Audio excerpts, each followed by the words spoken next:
Hi, welcome on our stream, and hello, Wilson. Today I'm gonna finally start making the new trousers. I also have some reference material, a book I was using last time for all of the couple of previous trousers that I've already made with this pattern. And now I realized, like right before I turned on the camera or changed the scene, and that straight away I have a problem because I don't really know where are my other fabrics, and I'm not sure if I didn't actually take them home. So if that's the case, I will probably have to just start with a be right back screen, because I'm pretty sure I have to start with at least hello East Side. I'm pretty sure I will have to start with at least some canvas. I don't think I can start actually attaching anything with just this.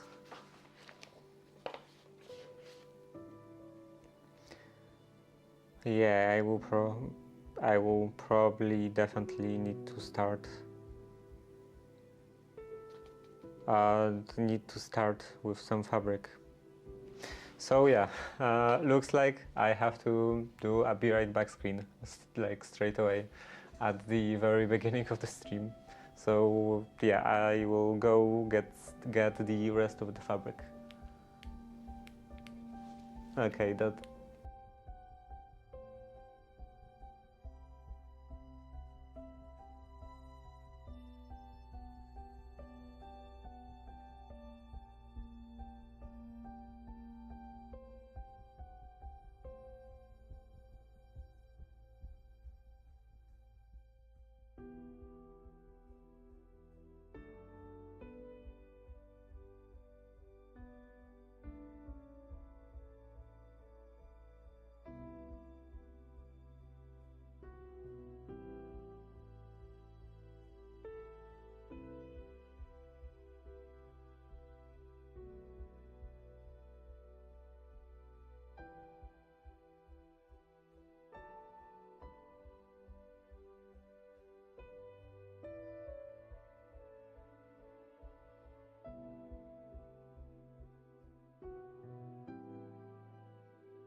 I'm back and I have the rest of the fabric. So now, oh, I'm so stupid. I was supposed to go get another pair of trousers to actually confirm all of the stuff, all of the like placement. How did I do this last time? And I didn't, because of course I forgot. I guess I will just figure it out.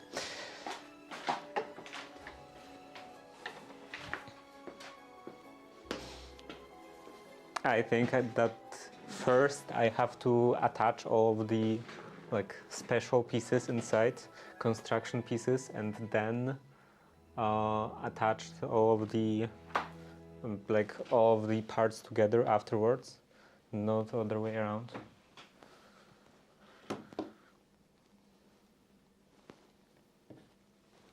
And also, East Side, did you get my email? I never actually tried to send emails with this simple login service. I think it's supposed to work pretty seamlessly. That it would be forwarded through the alias and all. But I never tested that.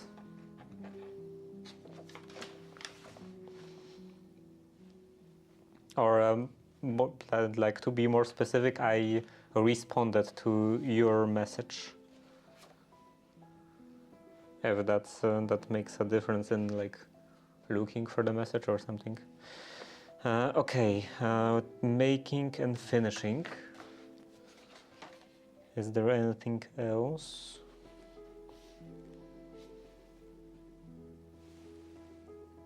How did I do this? Okay.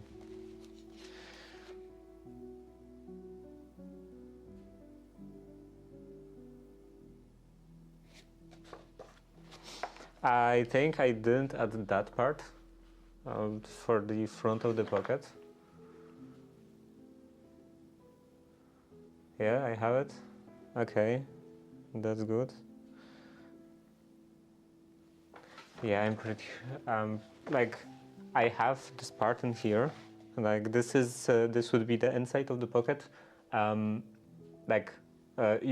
have this outer wall, outer wall of the pocket, and this is supposed to fold underneath that outer wall. And I do have that piece in just a single piece in those trousers, and in here I don't think I did that. Yeah, I didn't, because of course I didn't. I probably just didn't mark it at all on the pattern. But that's fine. Should be fine, maybe.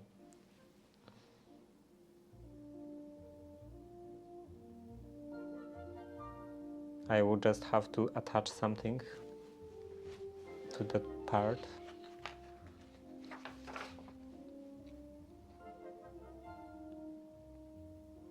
It won't look perfect, but probably will be good enough.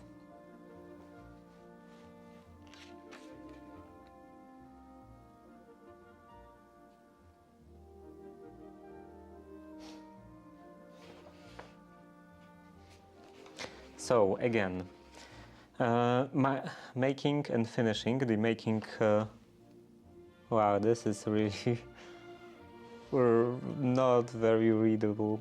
The making must necessarily go hand in hand with the cutting, and it is one advantage of the system laid down in this work, that no special manipulation is necessary.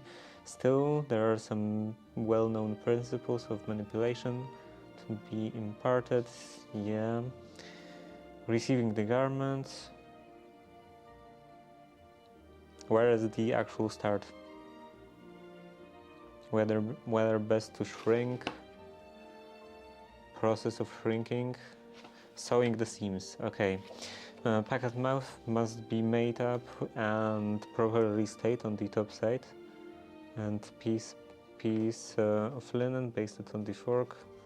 The seams are basted and true as the rule, plain sewing will suffice. Properly stayed on the top side. piece of linen basted on the fork.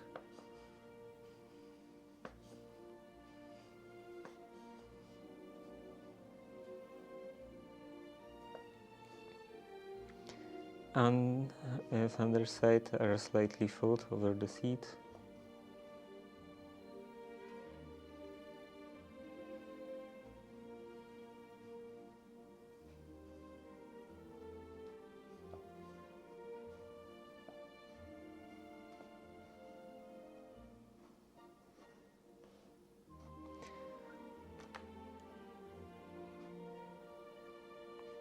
The seams, all of the seams, I assume, may now be sewn by hand or by machine with the exception of top of leg seam.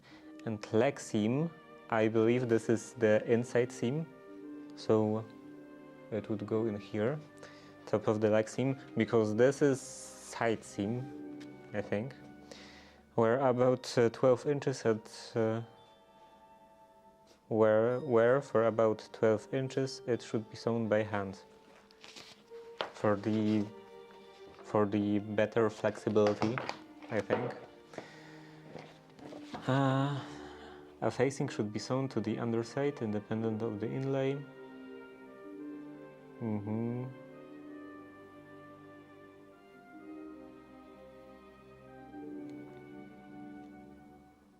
Okay.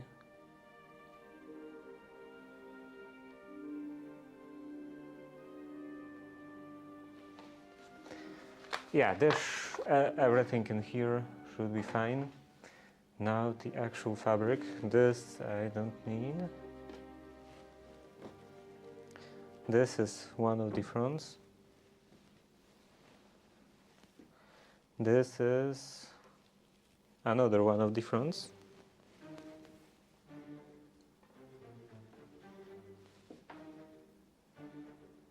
So excited I can send things. It's Thanksgiving here today, so I will be in and out today. Enjoy your time. Okay. So today is the Thanksgiving.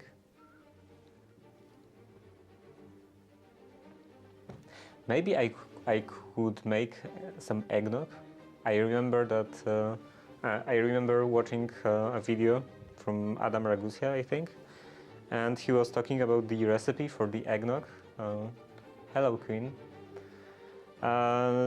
He was talking about the recipe for eggnog from some like university chemistry professor, and like according to the recipe, it should be made like somewhere around Thanksgiving. I think maybe even before Thanksgiving, and it should stay up until Christmas for like doing chemistry stuff inside. For like you know, how do you call it? Like getting better with time. Anyway, maybe I should make some.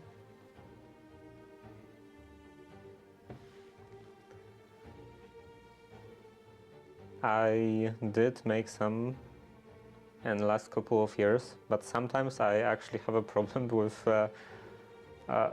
actually drinking it. Like I will drink some and then fermenting, not really fermenting. I also don't think it would be fermentation. I don't think anything would ferment in there.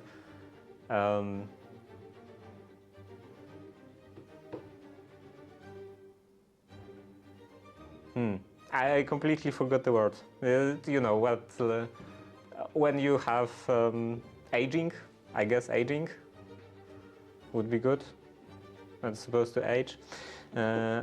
Okay, here, this is the fork, and it has to be stayed from on both ends. Like both pieces have to be stayed.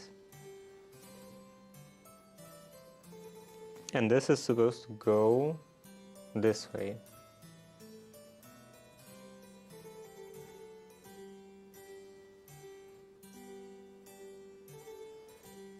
Wait, this... Yeah, this will be sewn to the right side, going like this, like the seam in here. And this will be the place for the pocket, for the buttonholes, the piece for the buttonholes. And this will be sewn also this way.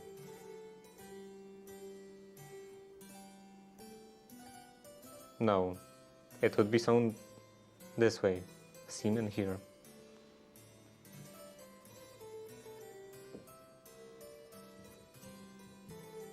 Okay, something like that.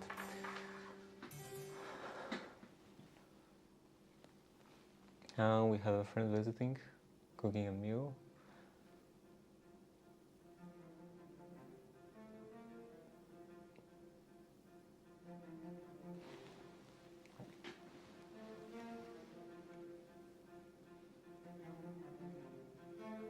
It's not a thing in England.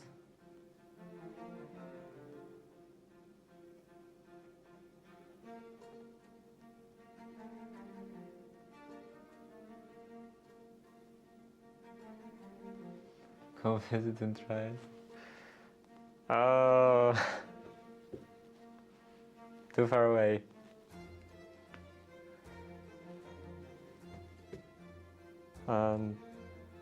Okay, I forgot what was I saying. This goes like that, right? I think. Okay, I have to check. Actually, here there should be illustration. Yeah, this goes this way.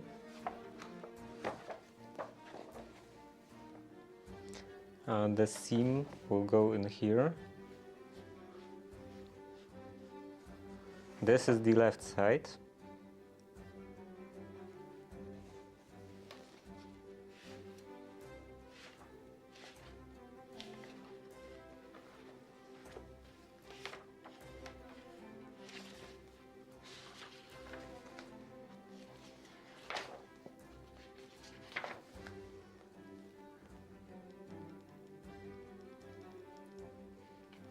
Going to get a Christmas tree this weekend. That will be fine. I don't remember the last time when we had actual full-size Christmas tree. For past I don't know, probably like 10 years. We just had kind of symbolic Christmas tree like this size. So I don't know. I guess we are not much into celebrating Christmas in here. Not in Poland, just specifically like in my family.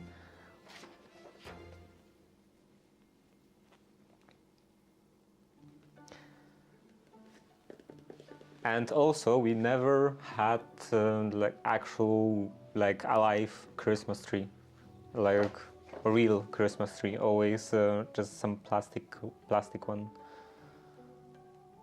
Like always some plastic one, always the same plastic one that has probably like 30 years or more. Okay, and then this part.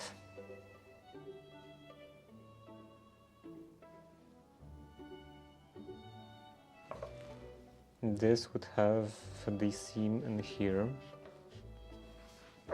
I'm pretty sure.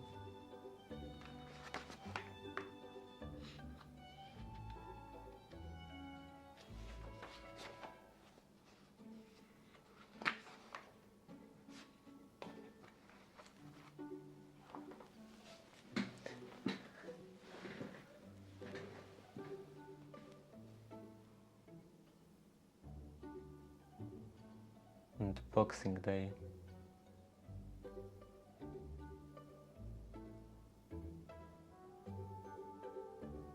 Go into the ocean on Boxing Day. Do you do anything for Christmas? Like anything for Christmas as in on stream? I don't think I will do anything unique. I will probably just work on or the like whatever project I will be working on. I will probably just stream as usual. Meal or anything with your family? No, nothing really special. Just normal Christmas dinner.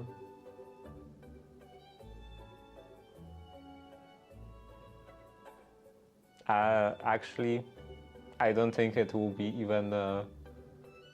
even like usual Christmas dinner. It will be actually just pretty much normal everyday dinner, because of the whole situation with my grandma. Like there's like there is no much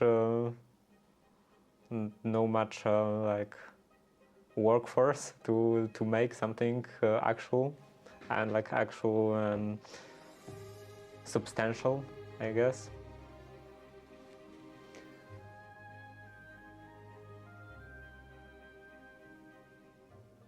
And also, I'm not sure what is Boxing Day. I think I heard that name in the past, but I don't know what it is.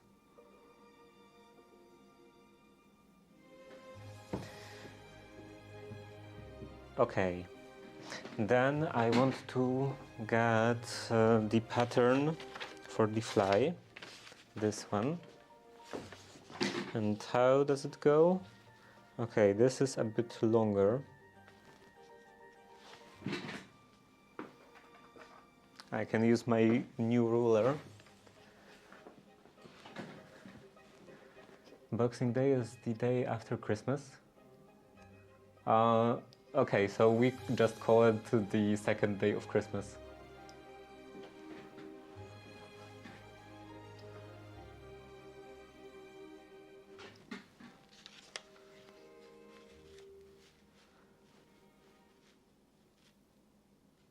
Unless it's like the day after the second day of Christmas? What do you consider Christmas? Okay, how much is that? This scale on this is too fine. It's confusingly fine. Okay, this is 1.5. 1.5. Do I have some smaller piece of canvas? I guess this will be fine. Maybe? Maybe not.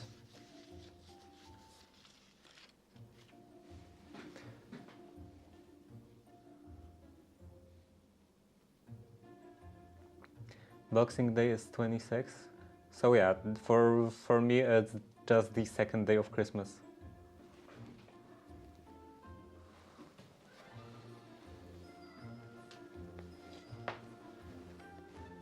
I think this is actually how it's actually called on the calendar. Where is my phone?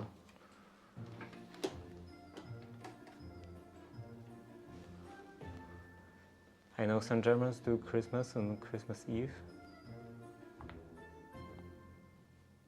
I think in Poland, like Christmas Eve is more special than Christmas, because on Christmas Eve you have all of those fancy like meals, or actually one meal, some like very special meal, and all of the like celebrations, and then on actual Christmas you just sit at home and that's it, and eat dinner, maybe a bit more fancy, maybe not. Okay, what was I? Oh, right, Christmas. Kalendarz.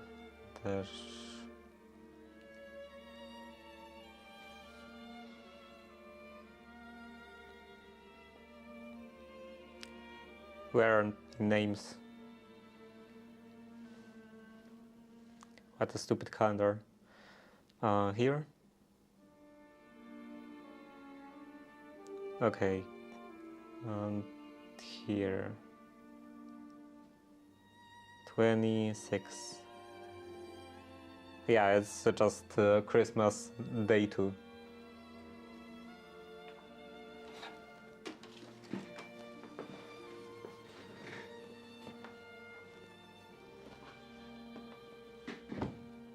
Do I have to go home again to get the iron? Because this looks like this needs some ironing. It's not very flat.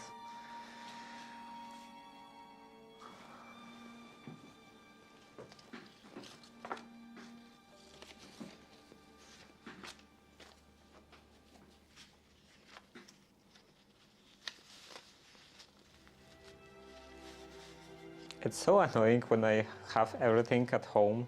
I need a separate set of everything for just specifically for the workshop.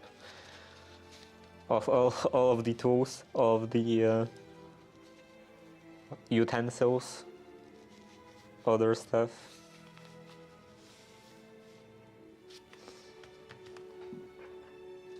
Exercise.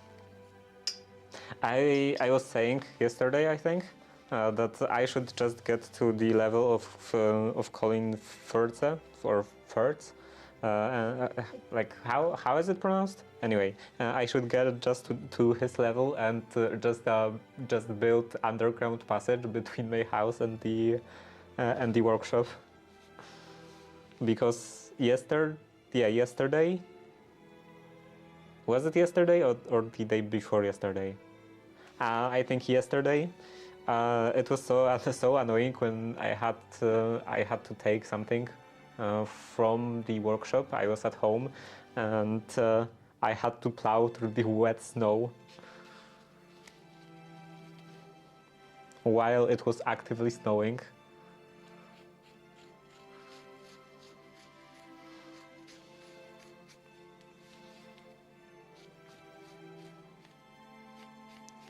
But it was so bright yesterday, like at night.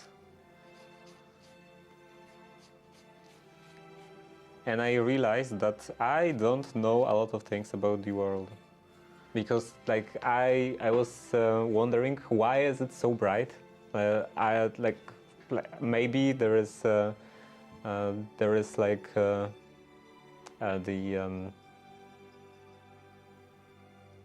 full moon.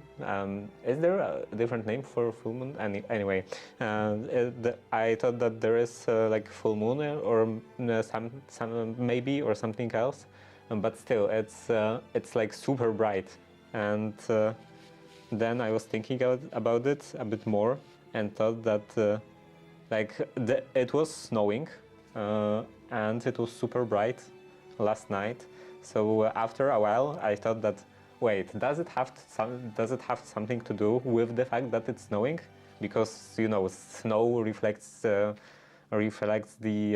light quite well. So maybe it is actually a normal thing that when it's snowing at night it's super bright, but I just didn't notice or just ignored it or something. Sorry, hat ass. Oh, I didn't notice. So yeah, I was saying that that yesterday or last night it was super bright outside, and I was thinking like, why is it so bright? Or maybe there is full moon or something, but still I don't think as I was going each time each end of the stream. Each evening, as I was going to back home, I don't think I ever encountered like such a bright night. It was so bright that you could read a book at around midnight, I think, and yeah, I definitely went through a couple of full moons, like during the time I'm streaming. So I was wondering what's going on, why is it so bright, and then after a while I thought that like it was snowing at night, and maybe it had something to do with the fact that it's snowing, and the snow reflects light very well and all of that. So maybe it's actually super common. It's like a normal thing that when it's snowing at night, it's super bright, and I just didn't notice, didn't ever notice, or maybe I just ignored it each time. And then like I checked, and yeah, it looks like it is actual thing. It is completely normal that when it's snowing, it's very bright, and I just didn't notice. I never actually noticed it. So I started to think that I don't know a lot of stuff about snow. It makes it seem much brighter. Not only seem much brighter, but when it's like actively snowing, not just snow laying on the ground, but it's actively snowing, the snow reflects all of the light from the sun, like over the sky, through the curvature of the earth and all of that, and it like actually makes stuff much brighter. Like I could never see the sidewalk or see any path when I was coming back home in the evening, and yesterday it was around midnight and I could see everything super easily. Like as I said, it was so bright you could actually read a book. And yeah, I checked that, and yeah, it is a thing. It's that it is completely normal that when it's snowing at night, it's super bright, and I just never noticed that, and I started to think that that I don't know a lot of stuff around a lot of stuff around the world, about the world that that's like super common, that you know, I experience every day, and I just don't put that much thought into it. Like I wonder how many new things I would notice, I would learn if I was putting more care, more like if I try to notice stuff more. Like if I put more thought into like why stuff around is happening the way it's happening. How does everything works? Just like, yeah, like, you know, live with more curiosity.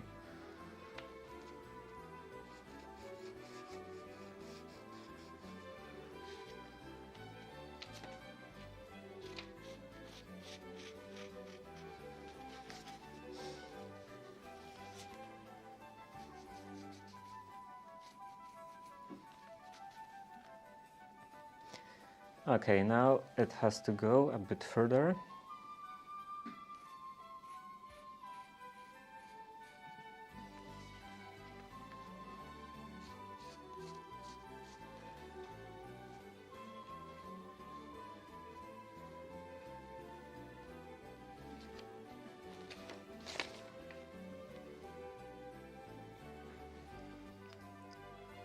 And yeah, I like changing the topic completely.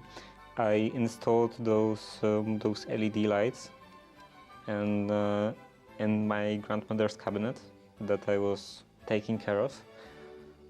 I think I said something about that on stream, that I am going to install the lights inside, and yeah, I did.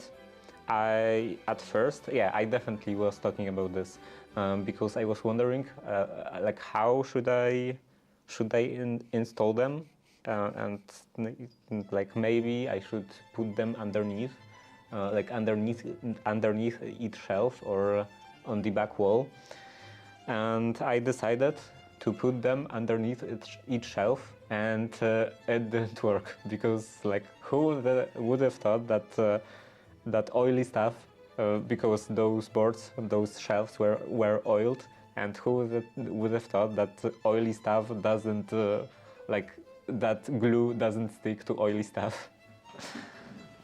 Nobody could predict that. So yeah, it didn't work, it just fell off completely. And then I decided then I tried to attach those strips in back, and I realized that this is also super stupid because like it wouldn't be a problem for lower shelves, but for the one shelf below the top one, this LED strip would be practically on the level of your eyes. So you would open the cabinet, and then the LED strip would just start shining right into your eyes, and that probably wouldn't be very good. So then I decided to just attach them on the sides. And yeah,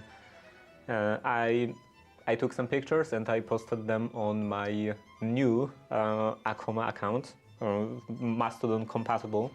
I don't know if you saw my post about moving all my stream or content creation related activity over to my new account, and to dedicated account on dedicated instance, because I made a dedicated instance. And yeah, now I have my own domain because it's cool. And I'm gonna be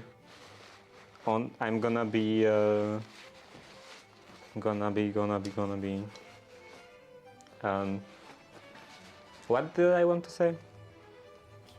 Oh, I'm gonna be writing in English now, because now it's like a dedicated account for streaming and content creating, and I'm content creating in English, so I'm gonna be also writing in English. And I said that I will try shit posting, but I don't know how will that go, because I'm not very good at that sort of thing.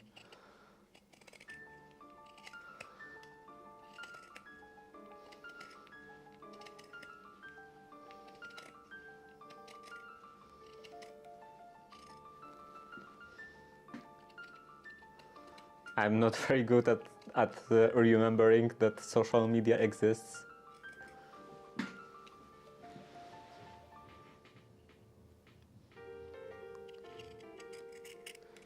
Okay, now let's trim that in here.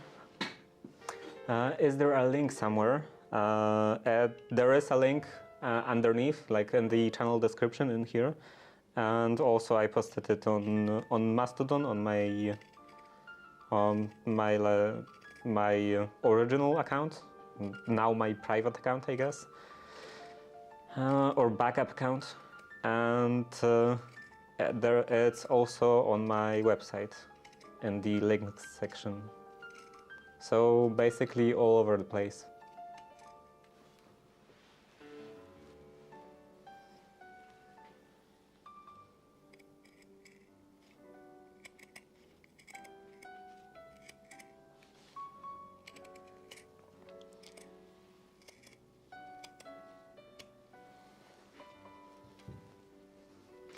And yeah, it works on the same protocol as Mastodon, so like this instance, this is Acoma instance, but it works on the same protocol as Mastodon, so everything is compatible. Like you can follow stuff on Acoma from Mastodon and all the way around.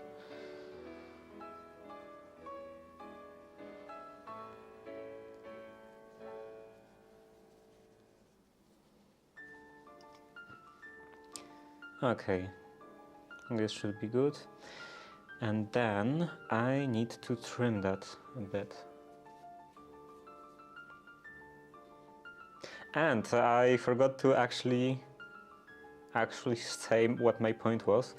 Like my point with saying all of that was that I attached the light strips, the LED strips on the side of the walls. Of one wall, and yeah, the surface of those walls is falling now. Okay, thank you. And surface of those walls is not very even. It was like very half-assed, so it's quite horrible. Okay, 1/4 inch in here. It's quite horrible. and the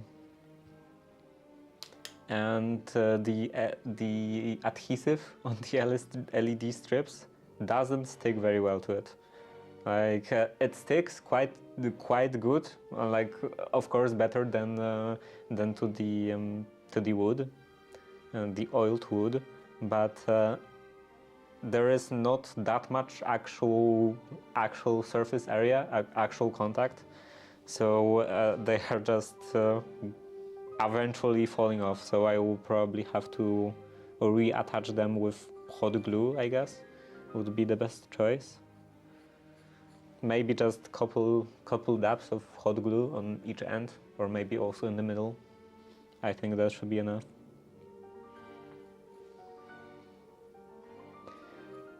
There is also some stuff. There is already some stuff attached and hot glue in there, but like the actual electrical boxes for those LEDs, for those strips, because I intended to like normally just drill the holes and everything, to attach everything properly, and I marked the holes for the dowels, or do you call them dowels?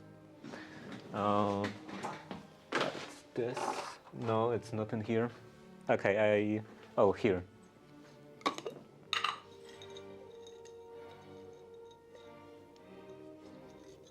Oh, here.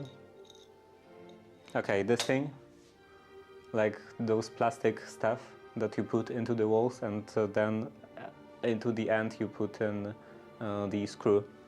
So yeah, do you call them dowels? We call them dowels. Yeah, I marked these spots for the dowels, and I inserted the drill bit into the drill, and then I actually tried to drilling it, and I realized that the drill is too big. Like it's the drill itself and also the drill bit, they are too long and they don't fit into the cabinet. So I wasn't able to actually drill any holes. Like my smaller battery-powered drill would actually fit, but it's a normal mechanical hammering action. Obviously, I don't think. Well, probably. Oh, anchors. Okay. Probably there are some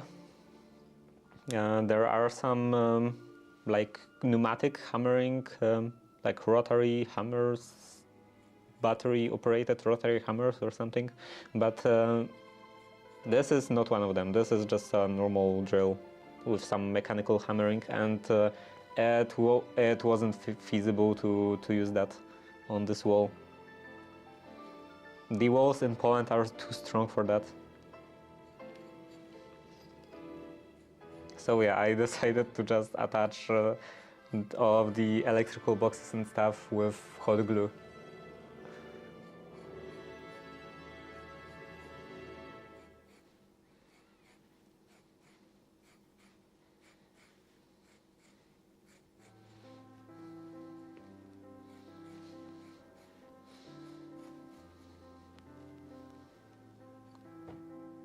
Actually, now I think about this, maybe I could shift this.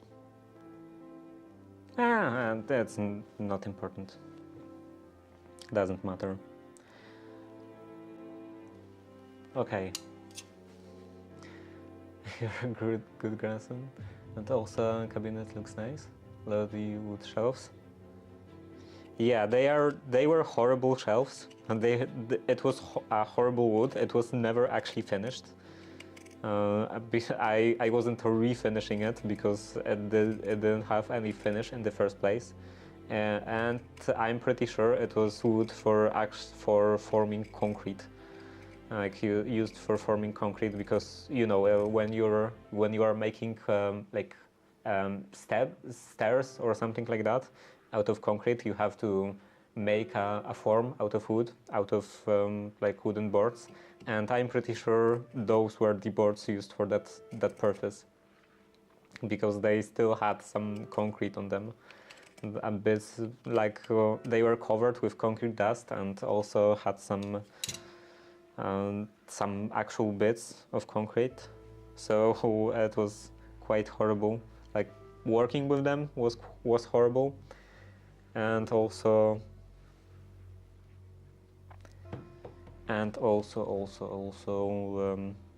planing them, or at least attempting to plane them, was also horrible. So I didn't actually manage to do that. I was just sanding everything for that reason. And yeah, they still didn't end up looking great, but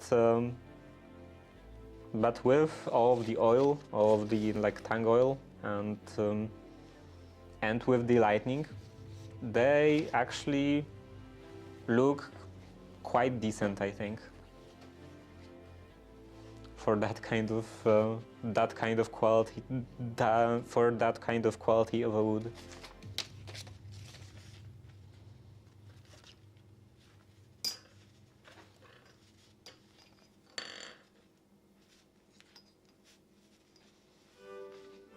Maybe even the fact that they are so horrible even adds some some rustic feeling to it.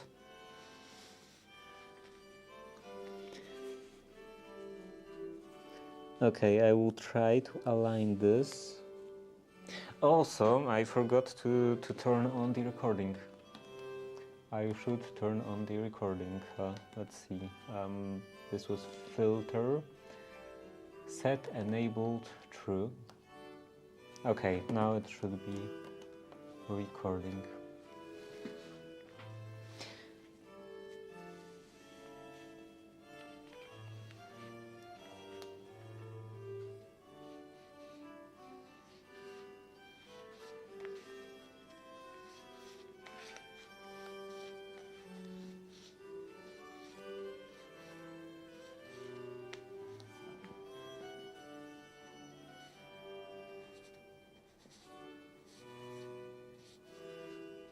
It's a shame that I didn't think about taking pictures of the cabinet before all of the disassembly, because it was looking horrible, and it would like give even more of an impression. Well, if I actually captured how it looked before. Going to cook and to listen to yourself. Okay, I will try to sew loudly. So there is something to listen to.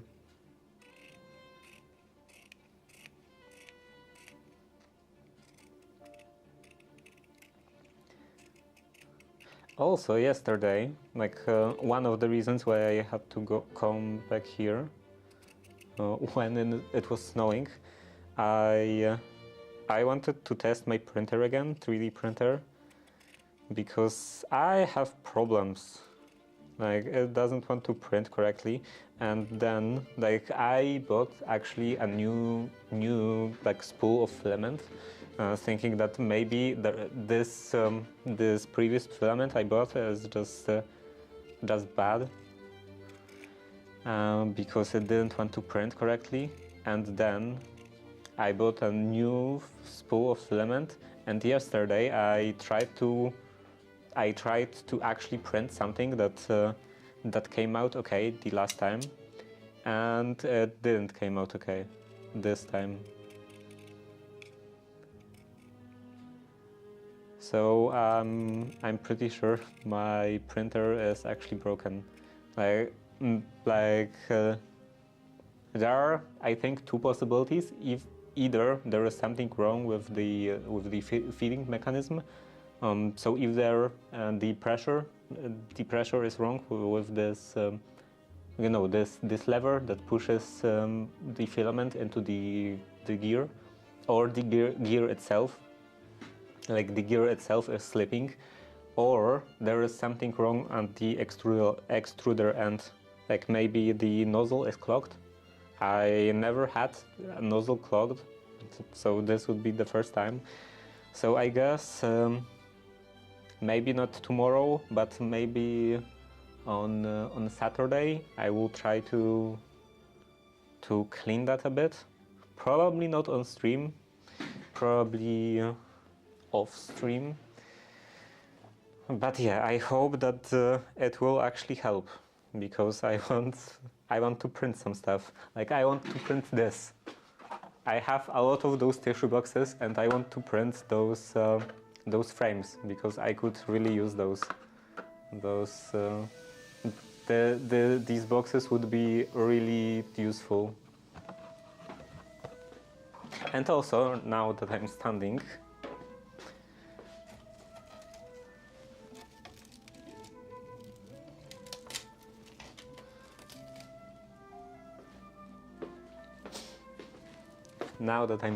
I can show this. So this is the last attempt, the yesterday's attempt, and it doesn't work very well. It's basically completely disintegrating. So yeah, it looks like severe under extrusion.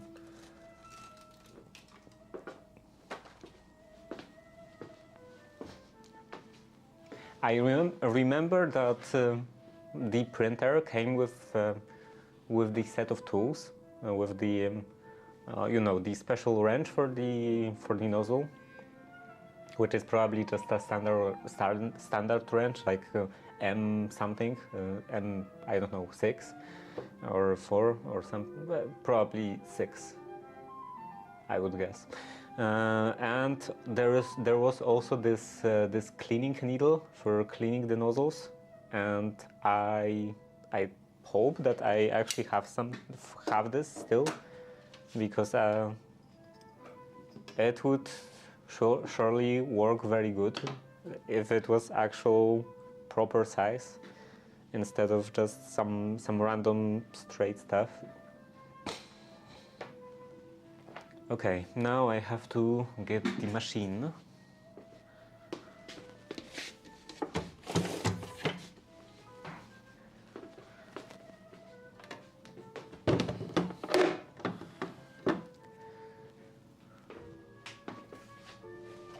Well, okay, here is the key. The key goes in here. It's quite nice that that I have this case. The case is quite dusty, and if there was no case, then the machine itself would be dusty. And yeah, I have this, the new threads, new silk threads, and I think that maybe I will use this one.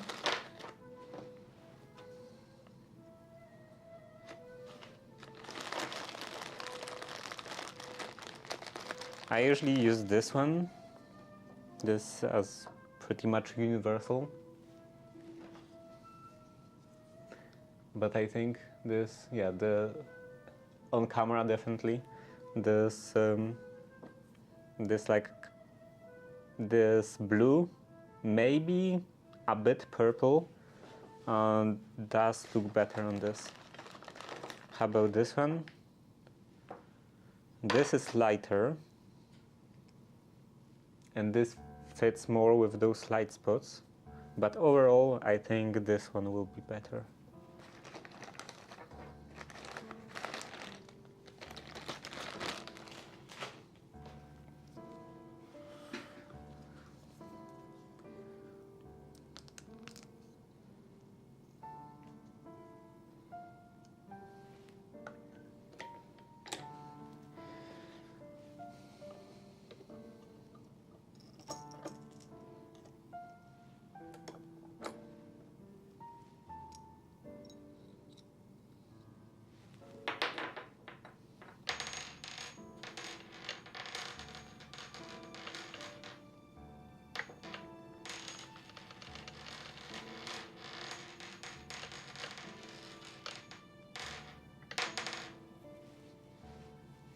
Do I have any other spools? No, I ran out of spools. I mean, they are not completely gone. They probably lay somewhere. Okay, this goes in here. And yeah, this is the spool without the hole. The annoying spool.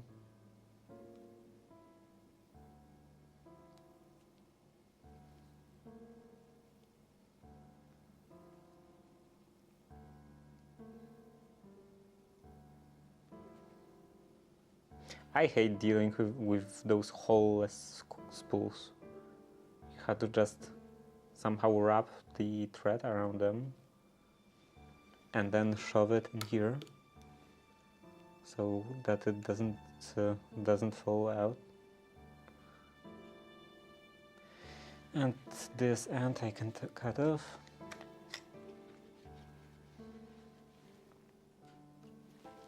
Okay, how does it look on camera?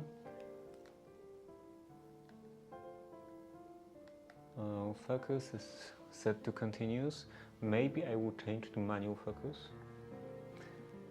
Because like when I have continuous focus, then as I move my hands, the focus constantly changes, and yeah, I move my hands like this, and then this area is unfocused, so this is not very good. Manual focus is, I think, better for this kind of close-ups. Okay, now release the clutch.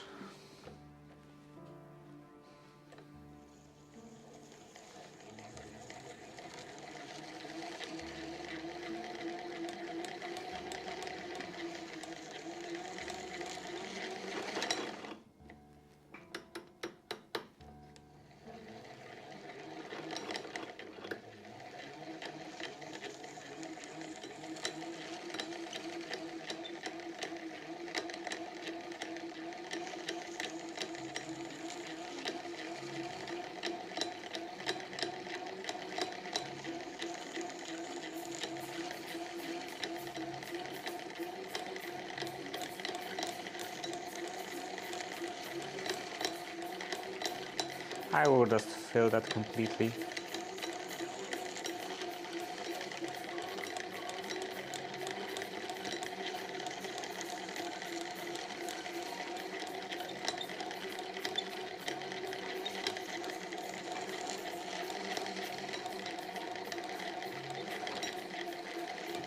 I think one more pass. Okay, that will be enough. And cut in here.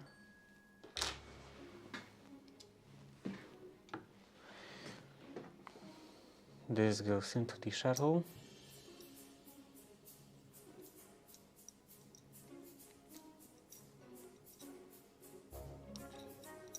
The correct orientation.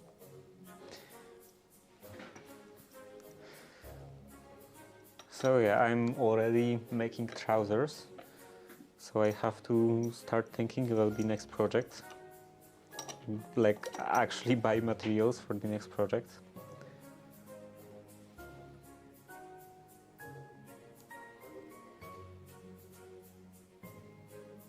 Some knitting needles and yarn.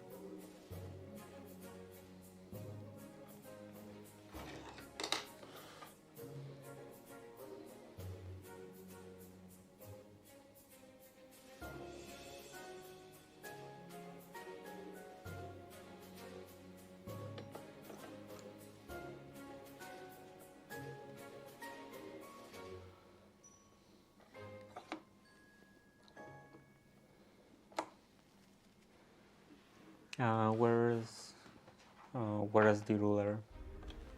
Here.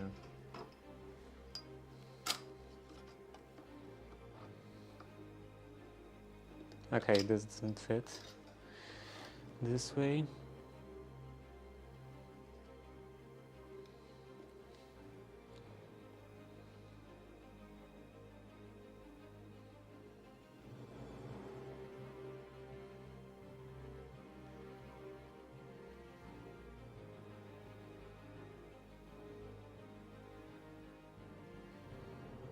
This is a quarter.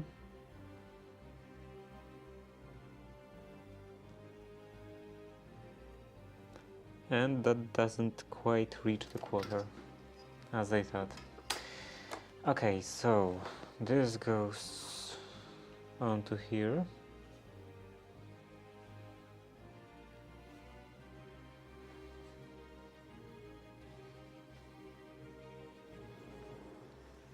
Maybe I could pin them in place.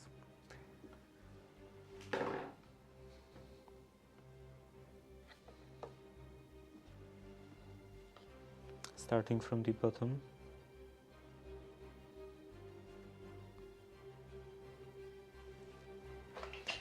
And how about a bit of a close-up?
This will go in here.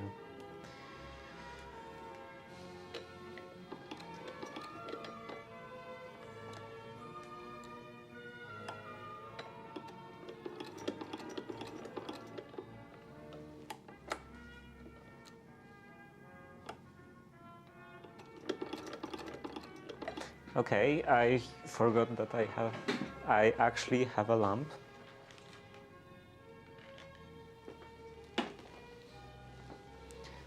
Now I just have to attach this somewhere.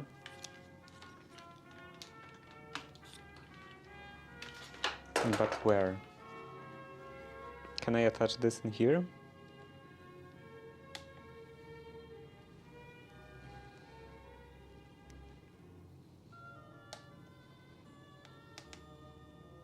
I think this is quite awkward, but maybe it will work.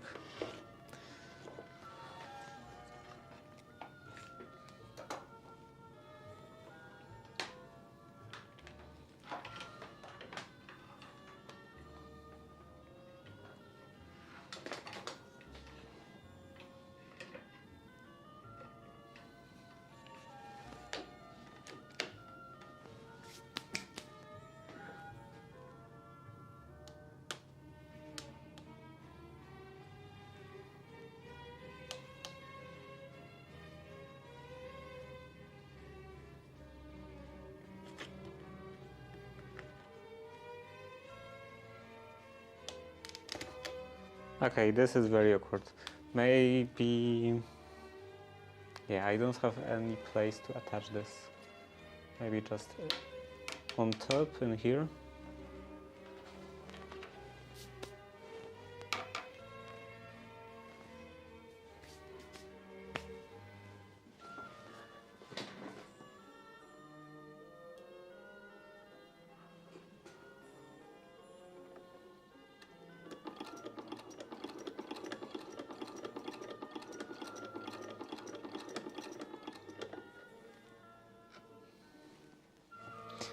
Yeah, I am doing this in the correct way, correct direction. Or actually not correct direction, on the correct end or side.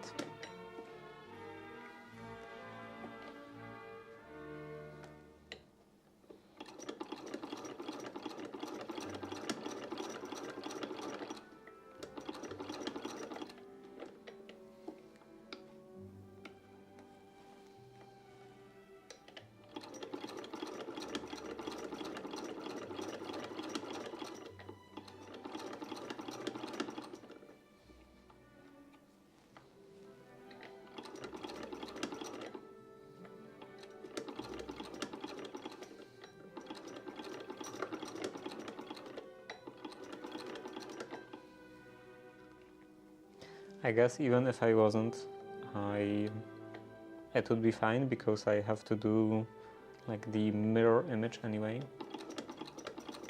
I think.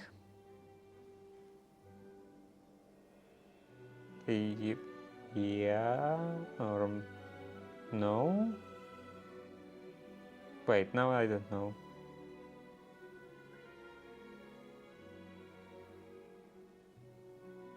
Yeah, I do have to do a mirror image. Actually, no, it wouldn't be a mirror image.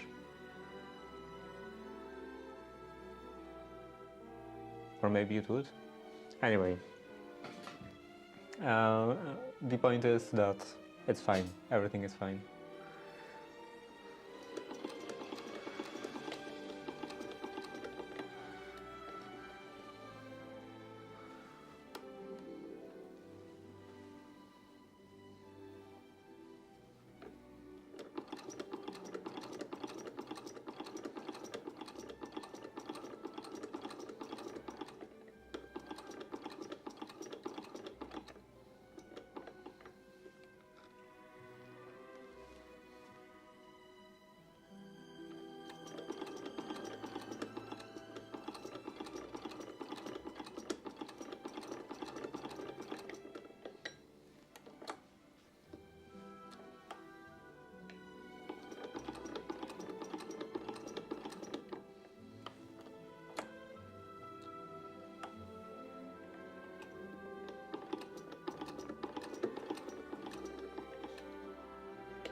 So this was which site again?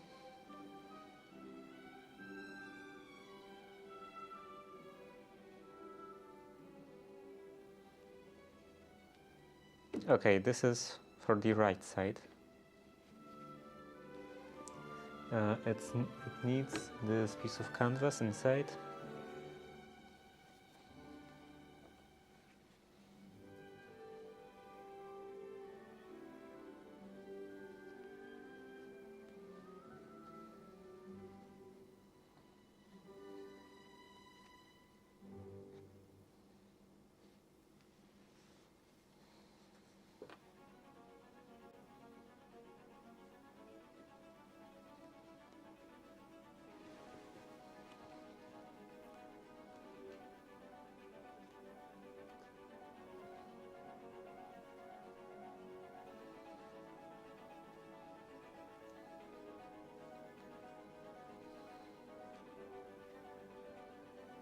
Wait, this doesn't make sense.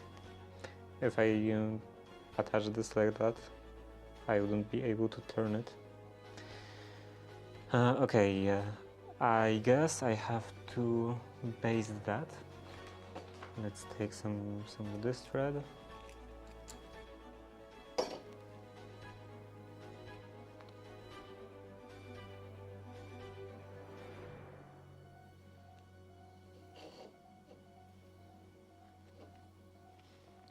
And maybe before basting, I will actually pin that down just in a couple of places. Like here, especially on this curve.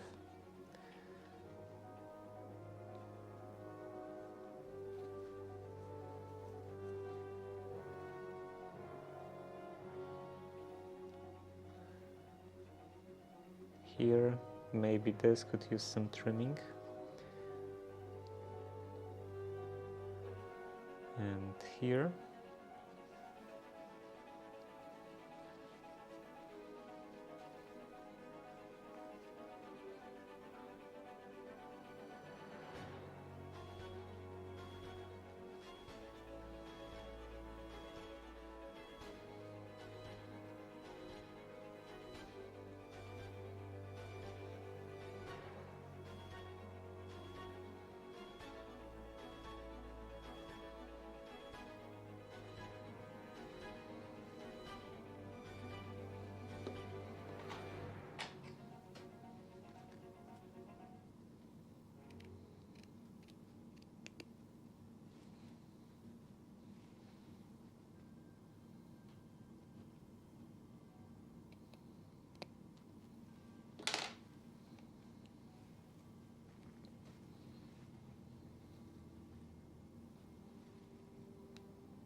Too many threads. Okay, this is the end of this machine stitch.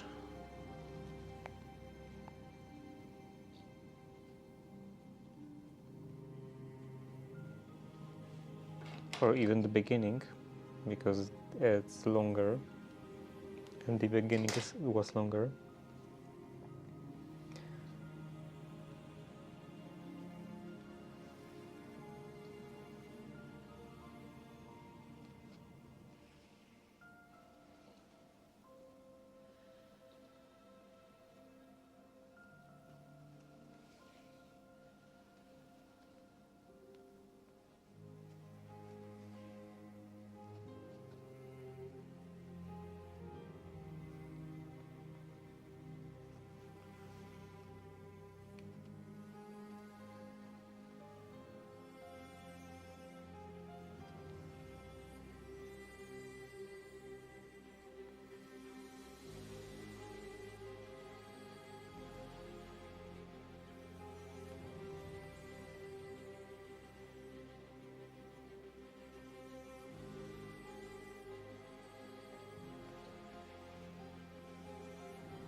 And that's the end.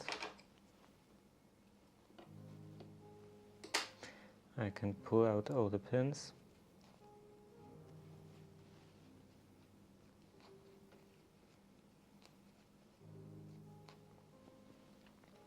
And then turn it. Oh, also this end.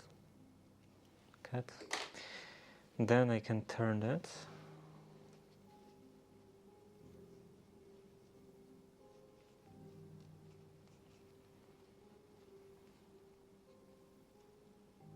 Put some more pins. More turning, more pins.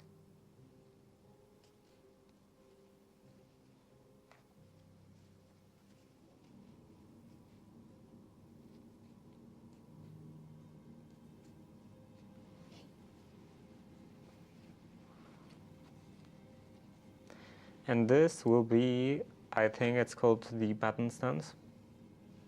So this is the part attached to the right side of the fly, of the opening, and here there will be buttons attached, and on the like same part on the other side there will be buttonholes.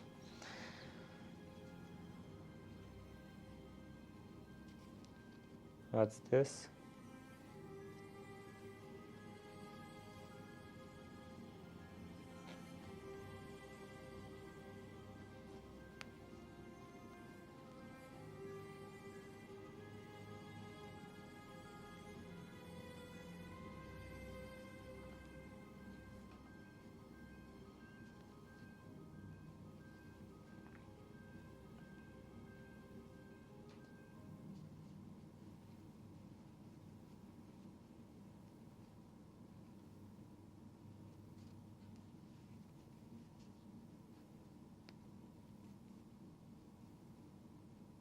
I could definitely use an iron.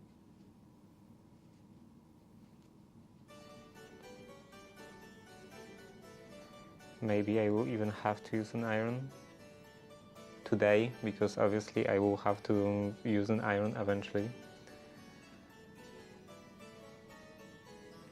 But I think even today, just for the first steps of the sewing, I won't need to press some stuff.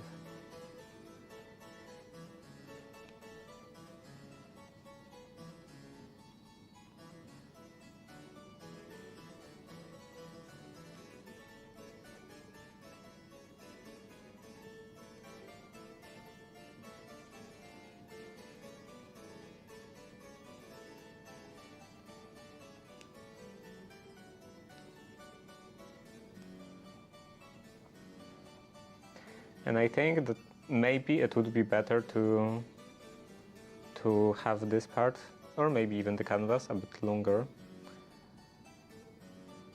because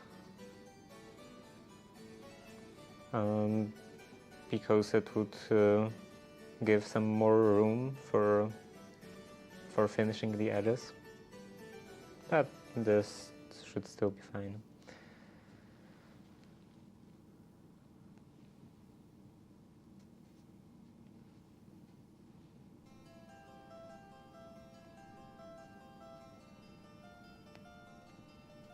I'm pushing the edge a bit more.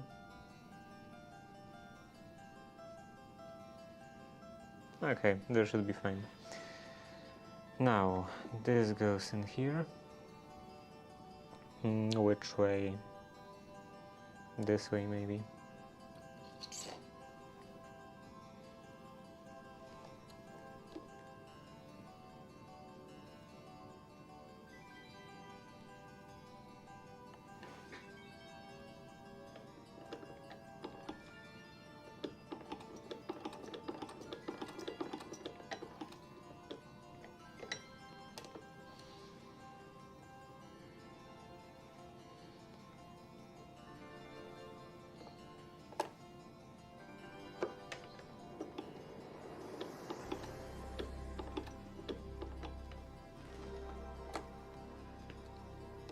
Oh, I pressed something.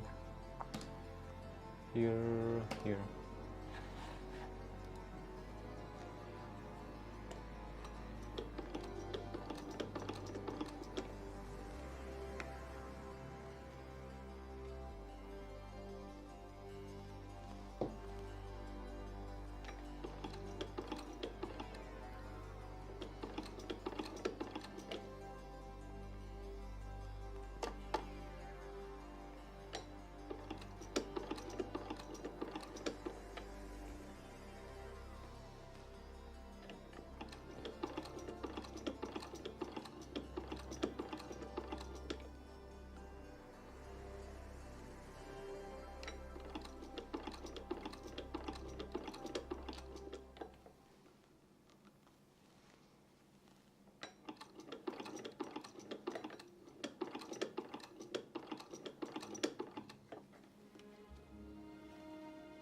I'm going quite carefully because I'm trying to push this facing inside, like to the left,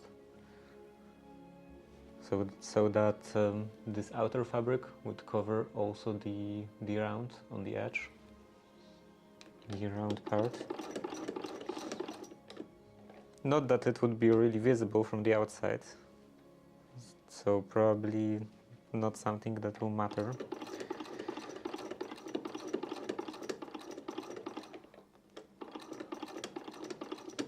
but it makes me feel better that it will be done that way.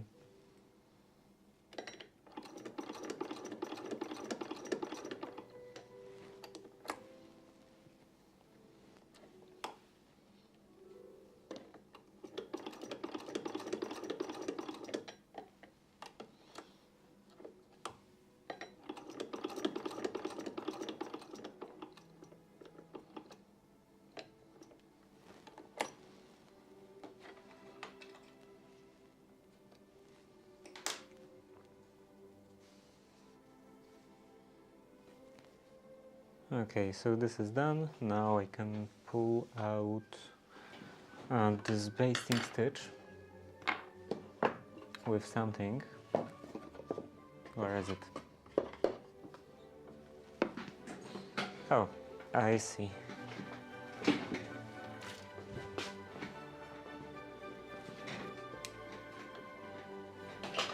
Oh, I moved the camera a bit.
How is this thread breaking so easily?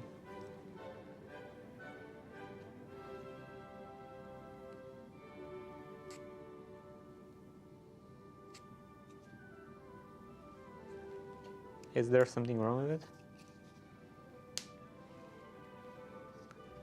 Maybe it is breaking a bit easy. I don't know, maybe because of probably not moisture. I don't think it was very moist in here recently.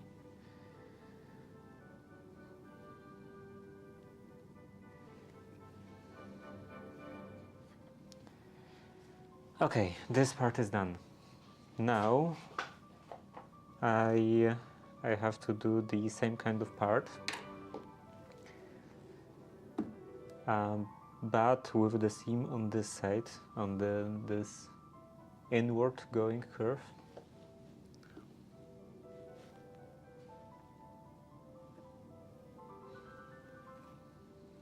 And they would connect like this. Here will be the buttons, and here are the buttonholes.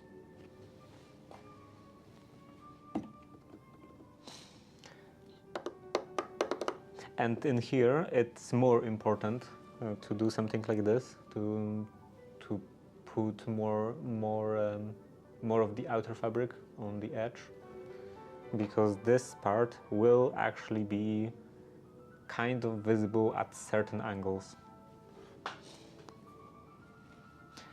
Okay, I don't have enough space in here.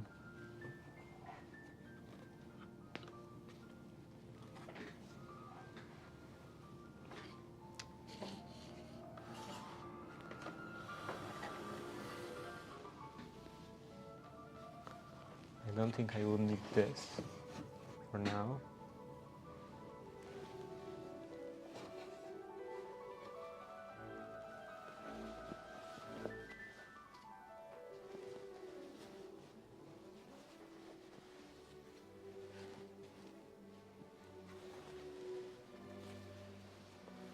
This part looks good.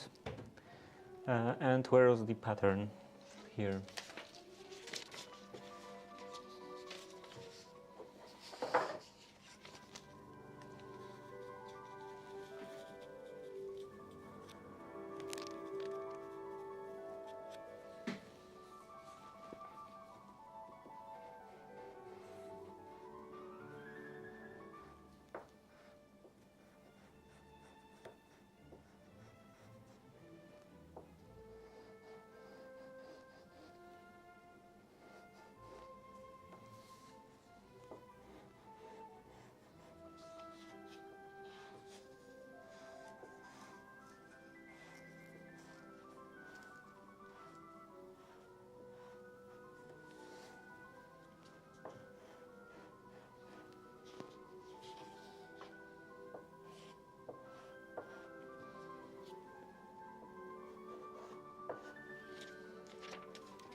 this,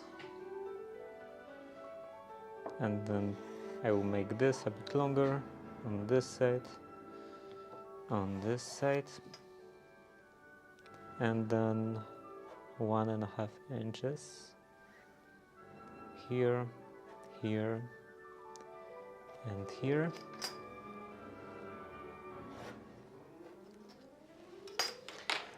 Let's cut this out.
I'm recording everything all the time, and I wonder what is my disk space in here.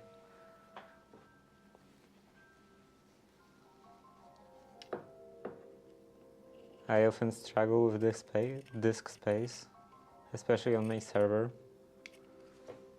Like some time ago, I actually replaced the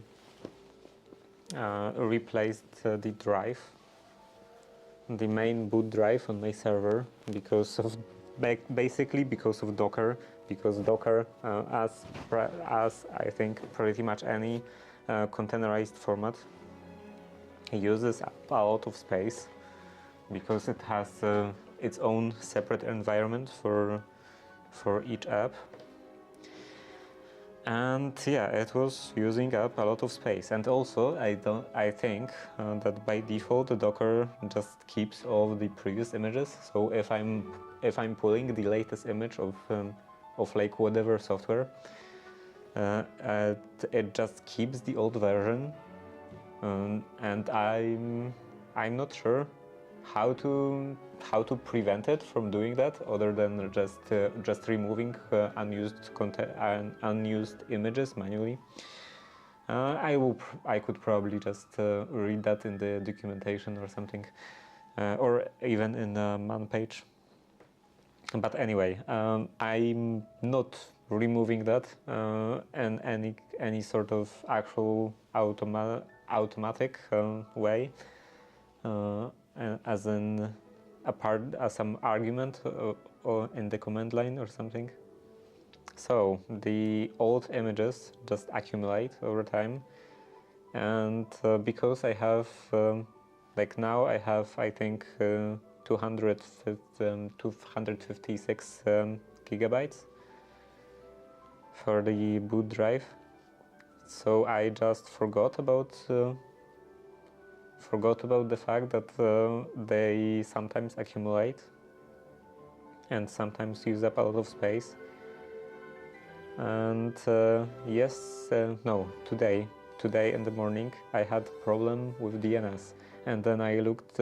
I'm using Pi-hole as a private DNS, as a personal DNS, and I looked into the logs of Pi-hole, and there was a notification that it's running out of space for the logs and for the database. And when that happens, the DNS,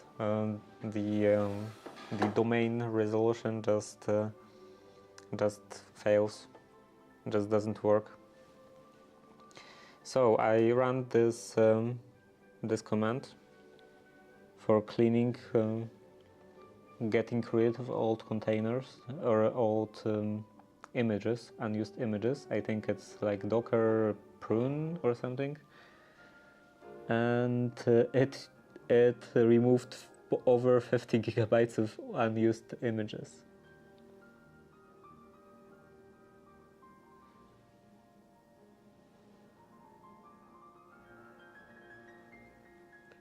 So I think I will have to maybe do that more often,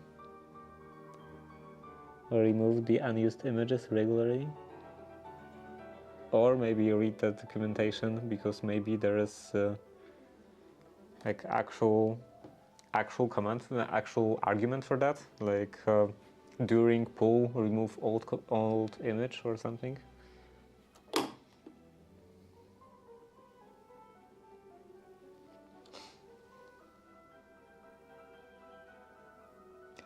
Maybe I should pull this a bit to the left.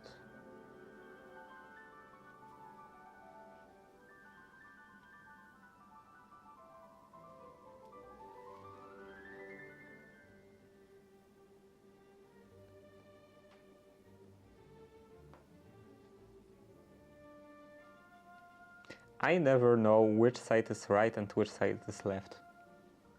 Like, and I'm not talking about language, like actually, like regardless of a language, regardless of the language I'm currently speaking, I just never can like intuitively know which side is right and which side is left. I always go through this whole thought process of I'm right-handed, I write with this hand, so this side is left, and this process takes quite a long time, like relatively long compared to just immediately knowing it. And I don't know, I've been always like that, and I don't think I can learn that at this point. I think it will just always be like that. And I noticed that possibly my father also has this problem, because I noticed that sometimes when like, you know, when someone is giving him commands, you know, when driving, like he's driving and someone else actually knows the road, like how to get somewhere, and that person is telling him to turn right or turn left, and I can see that he has some hesitation when he hears turn left or turn right. So I don't know, maybe this is just genetic.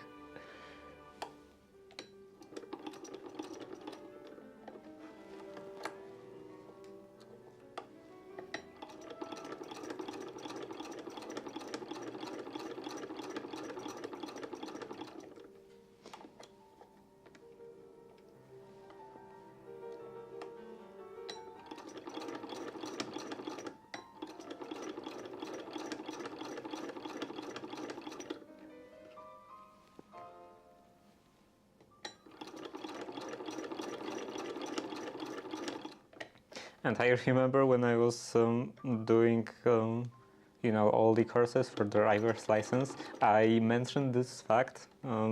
Like after a couple of lessons, I mentioned this fact to my instructor, and he said that he suggested that like I don't know, you can tie a ribbon around your right hand or something, and I was thinking that, like, how would it help? Then I would have to still go through the process of remembering on like on which side I have the ribbon. Instead of thinking like I'm right-handed, I write with this hand, I would be going through the process of I have the ribbon on the right hand. This I have ribbon, like this is the side on which I have the ribbon, so this is the right side.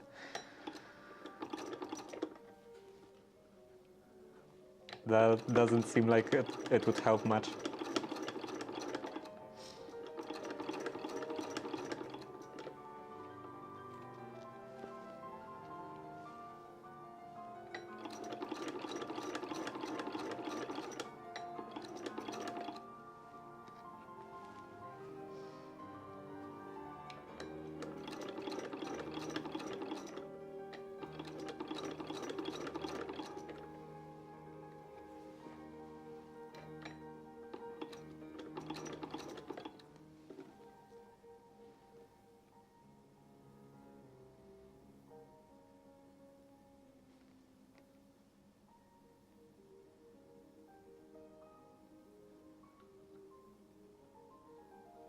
And I think that maybe I can actually more intuitively differentiate between east and west than right and left.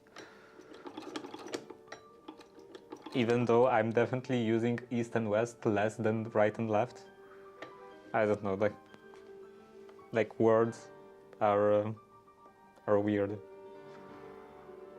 And I guess more like how your brain reacts to words. How stores them, maybe.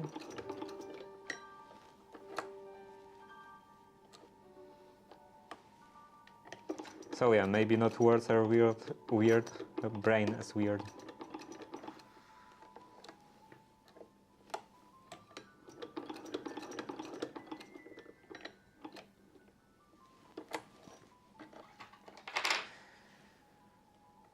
And a cat in here.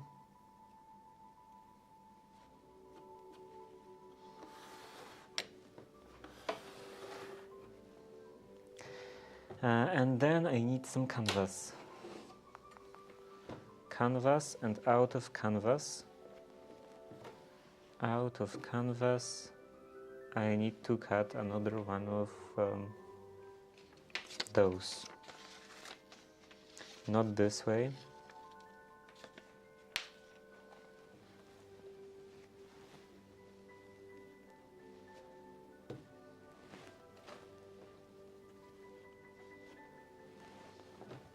Maybe here.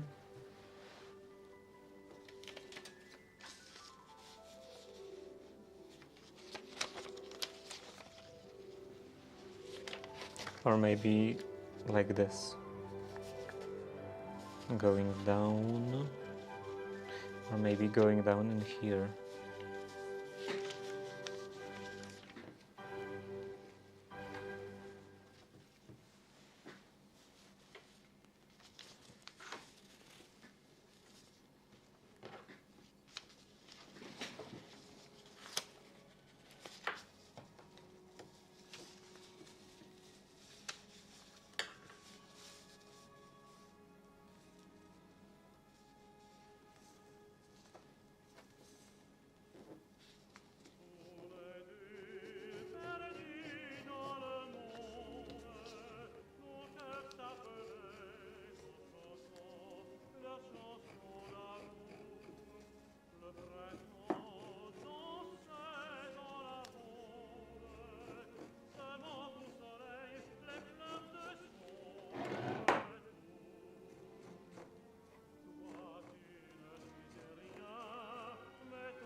It's hard to make something straight on this canvas, especially when it's not pressed, because it moves like this. So you can never see if like this is straight, or maybe this is straight.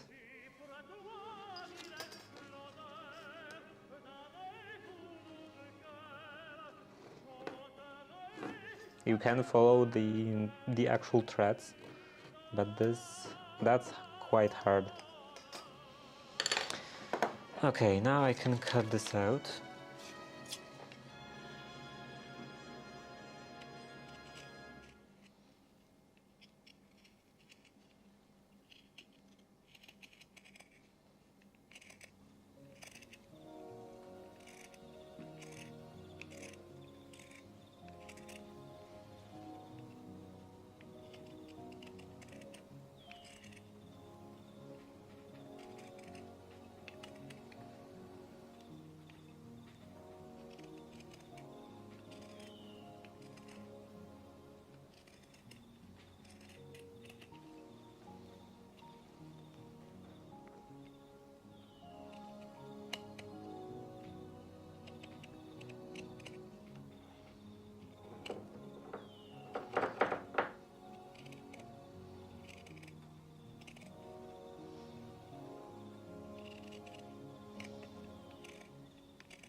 Yeah, this definitely needs some pressing.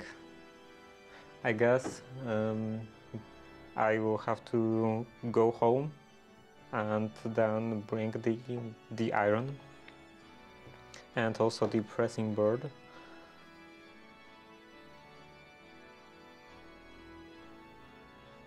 This is not perfect.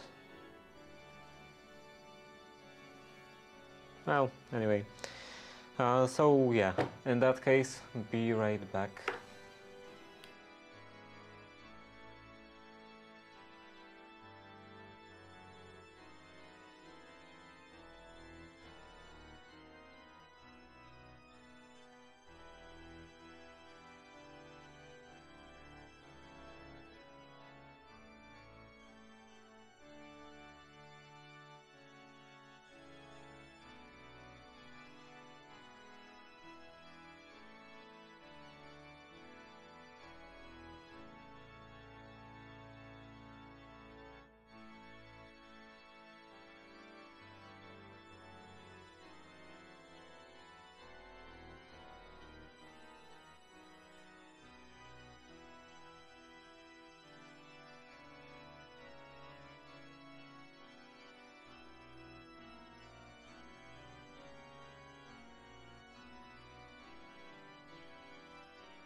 Okay, I'm back and I have the iron.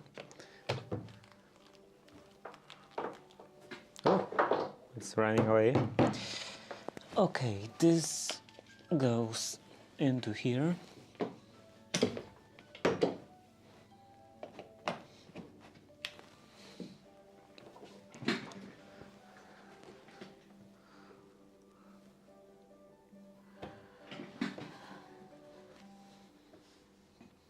And I can just use this as some padding for the ironing.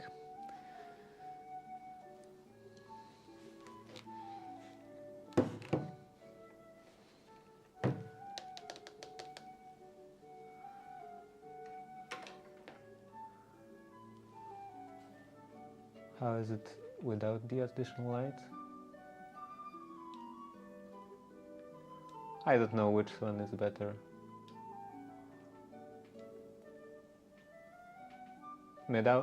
Maybe with this light it's a bit too white in here, so I will probably use it just for sewing on the machine, because it's definitely more visible on the machine, like under the foot.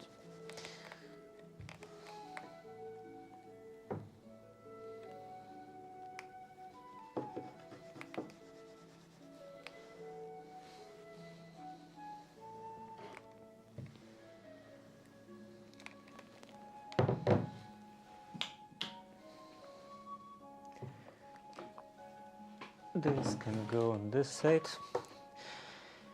And now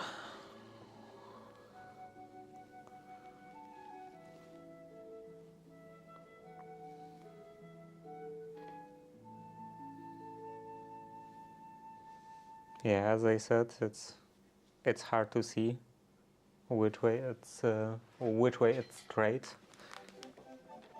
And I guess I didn't cut it exactly straight. But it's fine.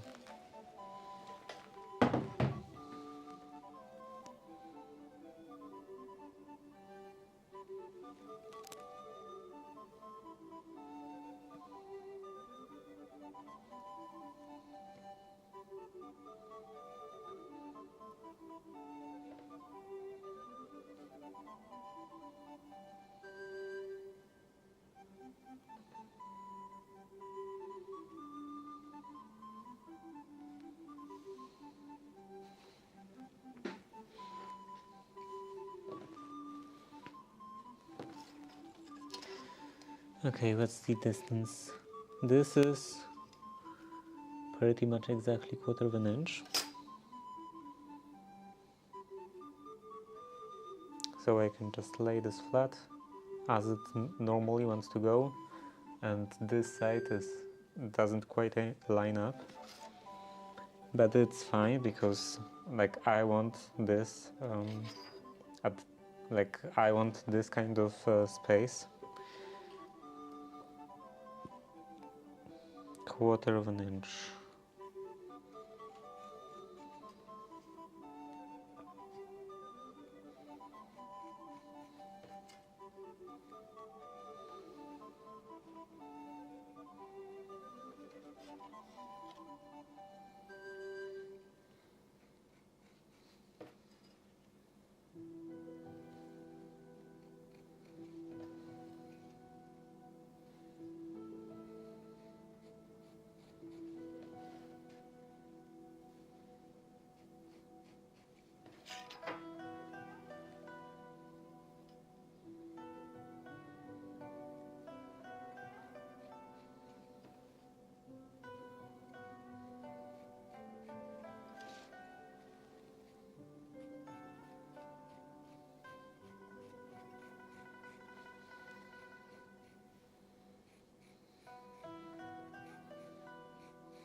And after I'm done with the trousers, I will probably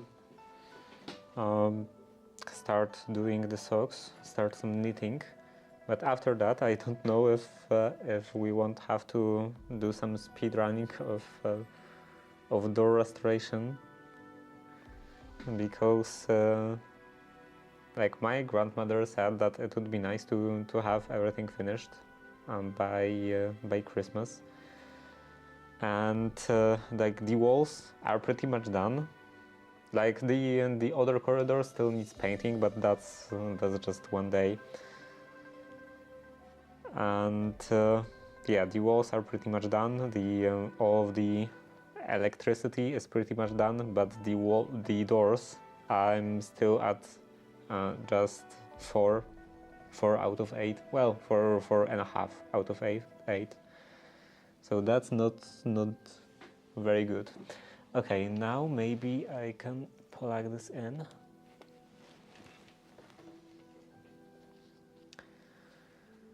So I guess I will have to, like off stream, I will have to maybe in the garage go a bit more aggressively with sanding, with this aggressive sanding mesh, an oscillating sander.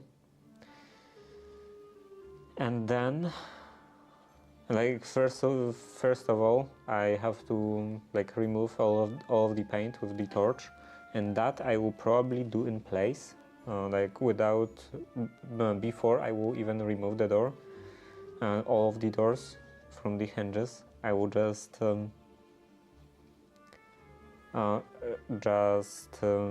get rid of as much paint as I can in the actual corridor, and then probably some more in the garage when they are taking off, and then do some sanding. And then after that's done, I guess I will bring them in here and do the finishing touches, like some planing. After pretty much all of the paint will be gone, and all of the this paint residue and all of that will be gone, then I will bring them here to do finishing touches like planing, make everything actually flat, or at least get rid of any kind of ledges between between joints, the different pieces of wood, and then apply some wood filler, and then paint all of them. And maybe it is quite doubtful, but maybe there is a possibility that I will actually finish before Christmas. A very small possibility.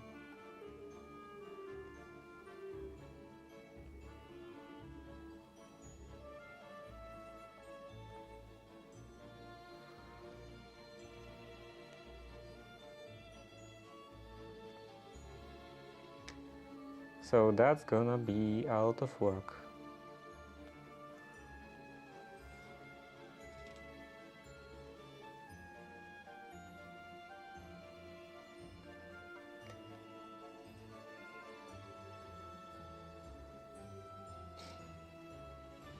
And then I will be finally done with the corridor restoration,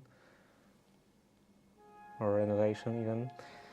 And then I have to still renovate the room. I didn't even start yet, but like luckily in the room, both of the doors, because this room has 2 doors, both of the doors will be already finished because they are the part of corridor. And I feel like the doors are taking the biggest amount of time,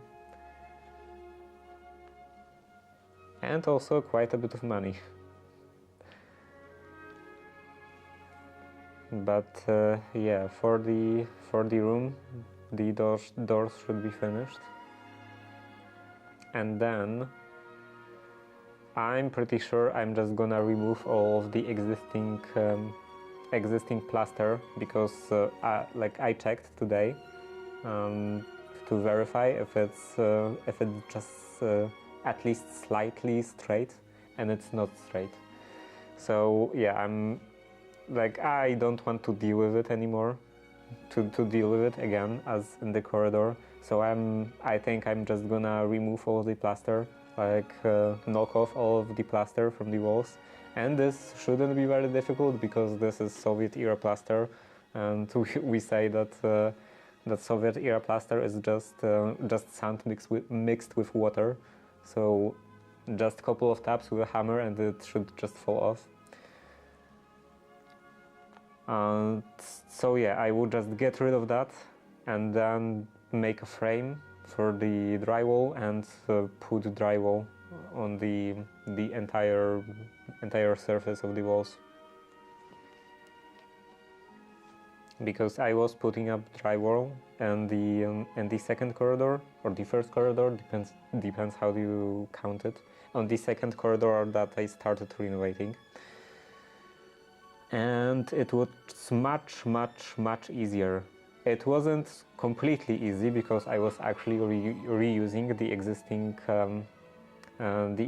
frame, because in that other corridor there was this MDF paneling, and it was of course attached to the frame, wooden frame beneath that, and I thought that I'm just gonna reuse this frame.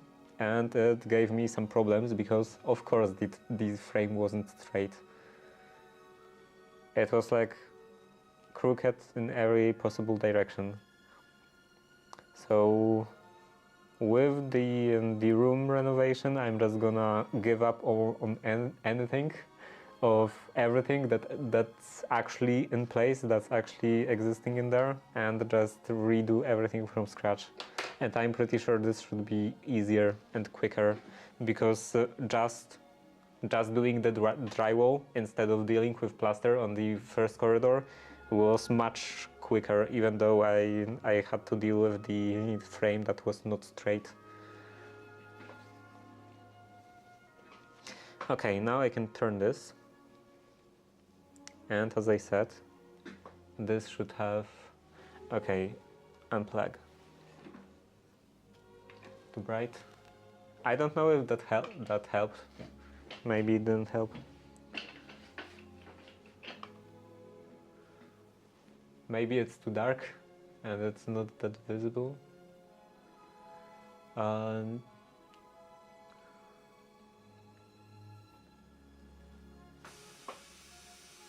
Yeah, it is quite dark, but it's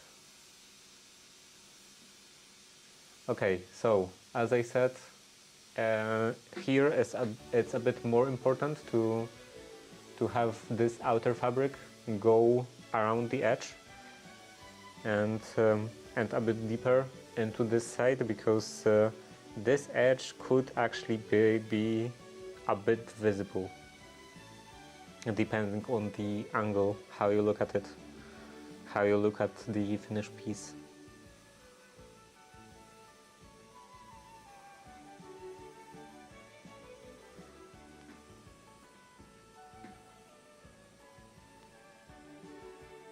Maybe I could go a bit lower,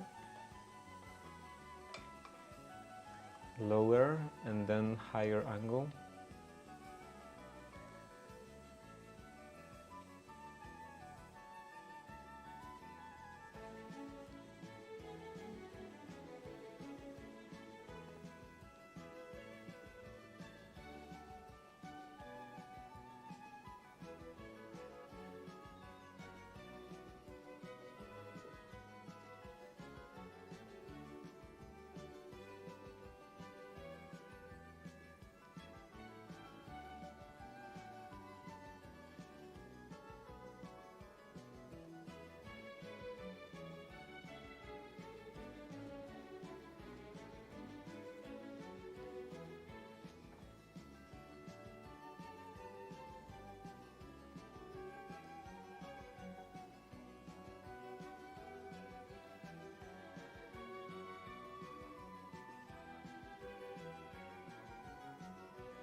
Now I can plug in.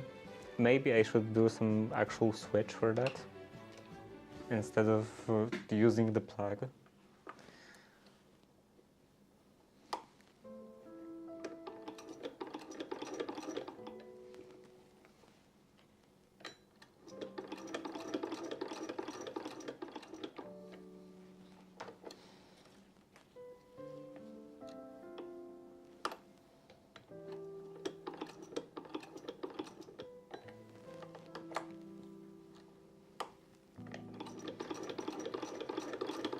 Now I can go all the way up.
And down.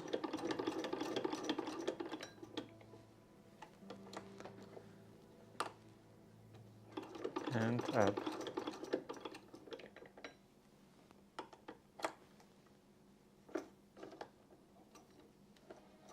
And did I... yeah, I did actually do it the correct way, because just now I thought about the fact that, you know, there is right and wrong way to do it. Like this side, yeah, and this side has to be on the inside. So yeah, this direction is correct. This wouldn't be correct. Like if it was mirrored.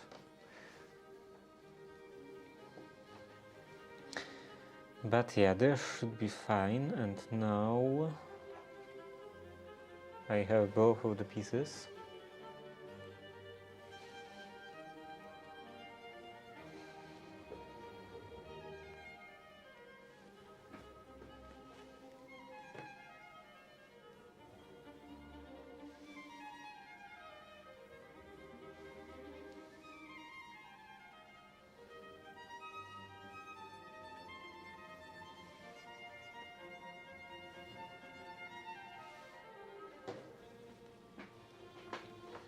For this, I probably should make buttonholes before I actually attach this, but for that, time will come later.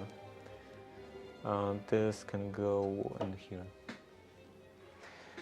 Okay, now next step is, I think, attaching the canvas into the fork in here. Yeah, right. And here, in the front, or maybe actually add both pieces. Where are the illustrations? Okay, so only in the front.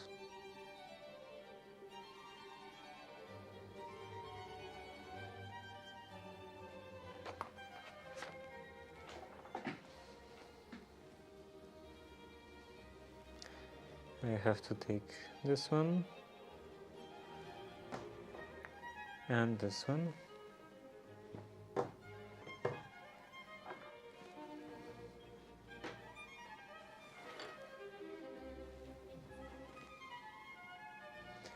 This one and this one, and then some canvas.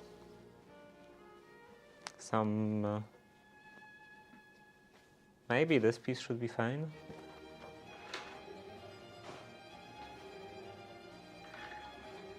Even for both of them. So yeah, I want to bend it this way, I think.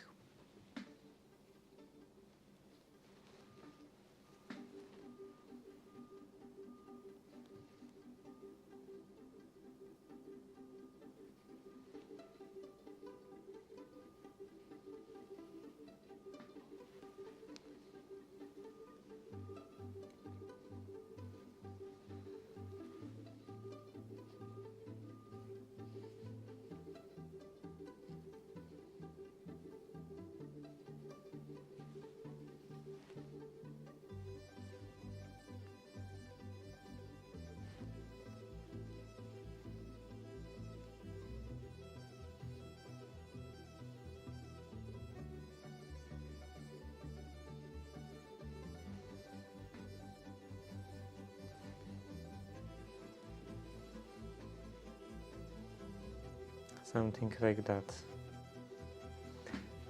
Then a quick press.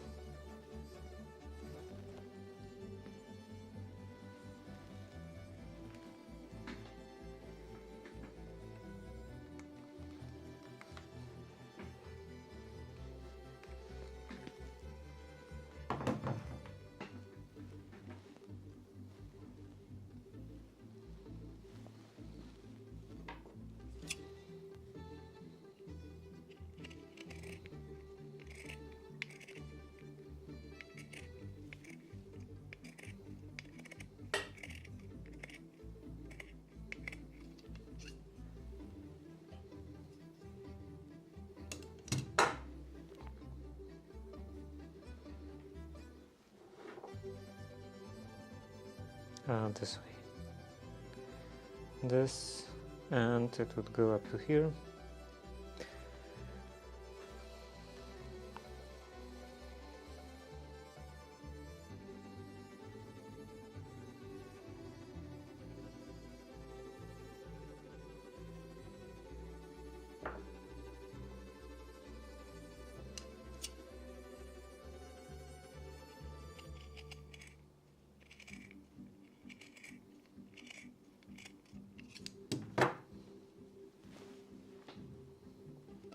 And this should attach in the fork like this to make this part stronger.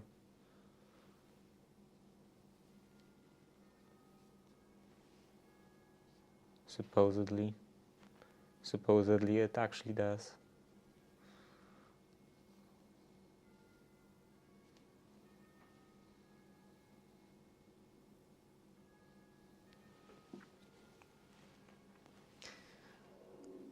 Then second one of those.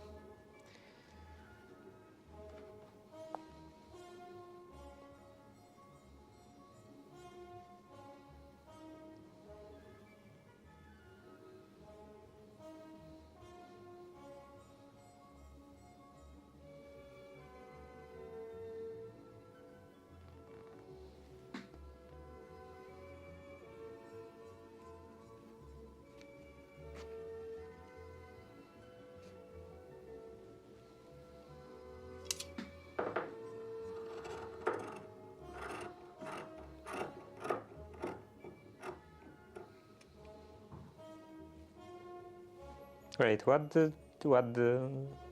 happened to that part that I cut off? Just disintegrated?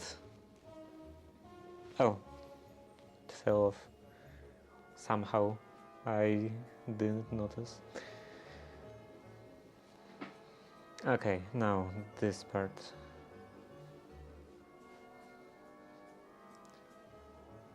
This is almost enough.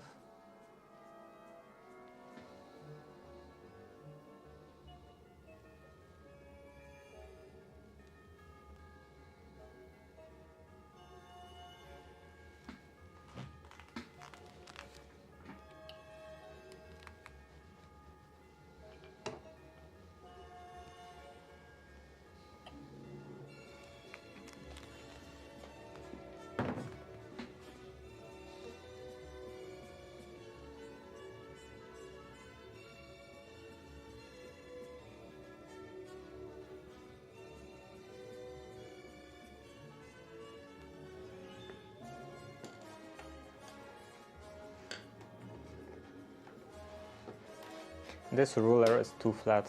It's hard to pick up from the table. Okay, where is straight? Like this, I think.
And let's pin this down.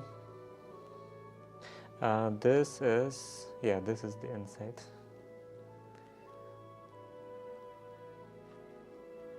Because this should of course go on the inside. It would look quite stupid on the outside.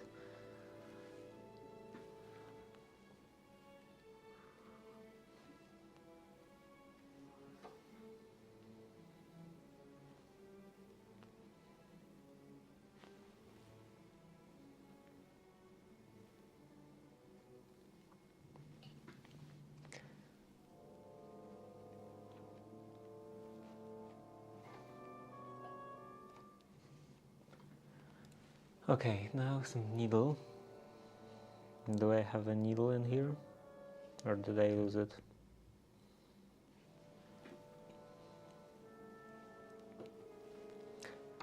Where are needles?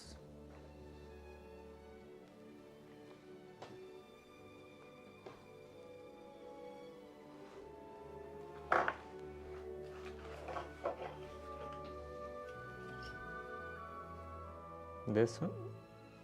I think this one is the short one.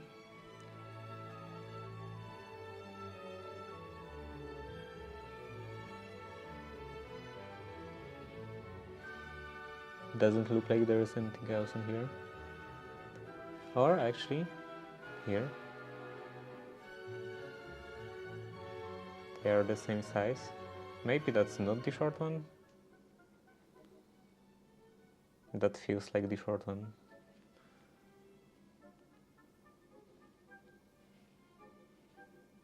Where is the long one?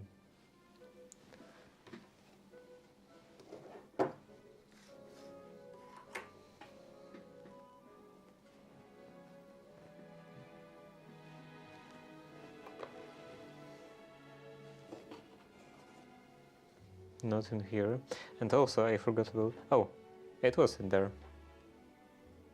Or maybe it wasn't. Maybe this was the... No, this I think is longer. Just slightly longer. Okay, I'm super confused.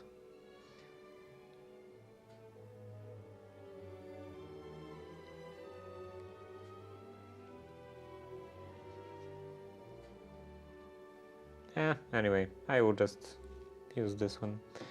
But I forgot to remove this basting stitch.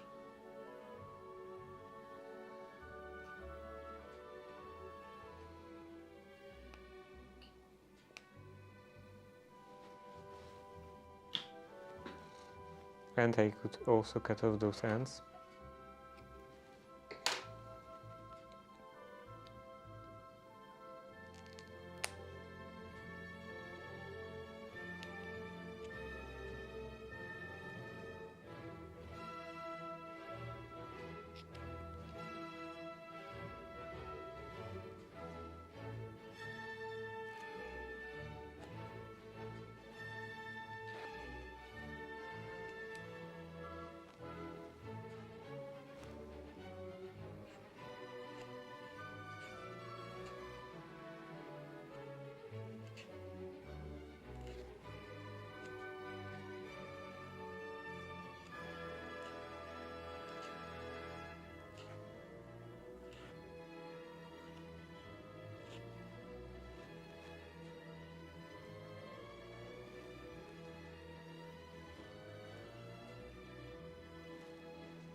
Okay, this goes in here, and also add starts in 25 seconds.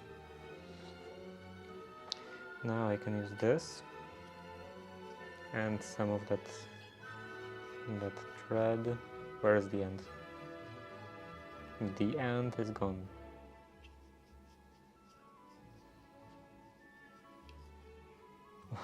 Like what? What happened to the end?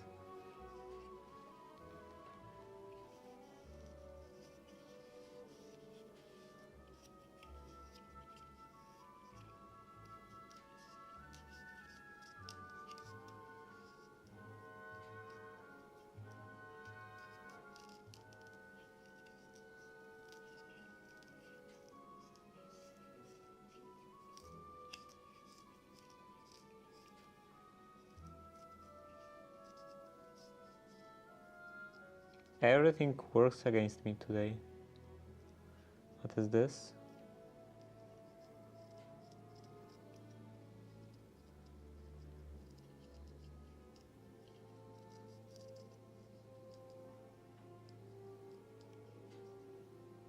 How is it possible? Like, did it get stuck somewhere at the bottom in here? Somehow? Or at the top? I don't know. This is... It just has to be at the... either the top or the bottom.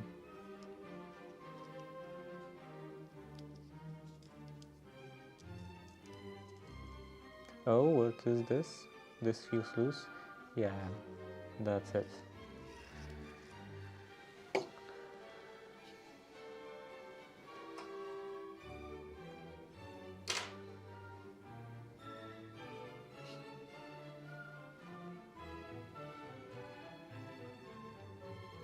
Here is the needle.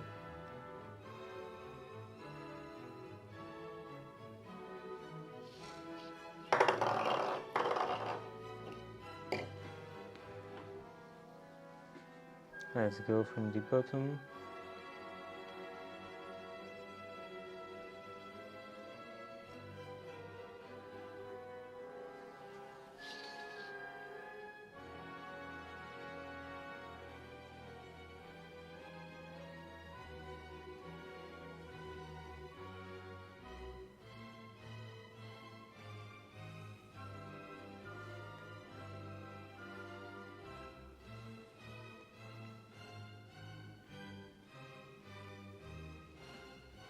A bit higher.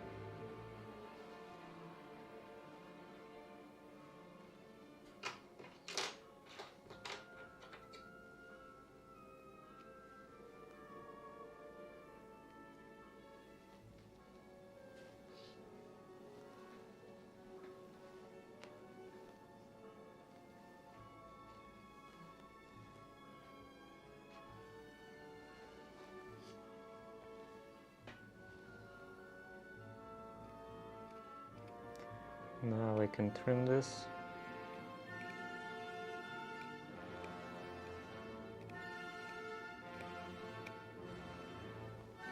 And this way.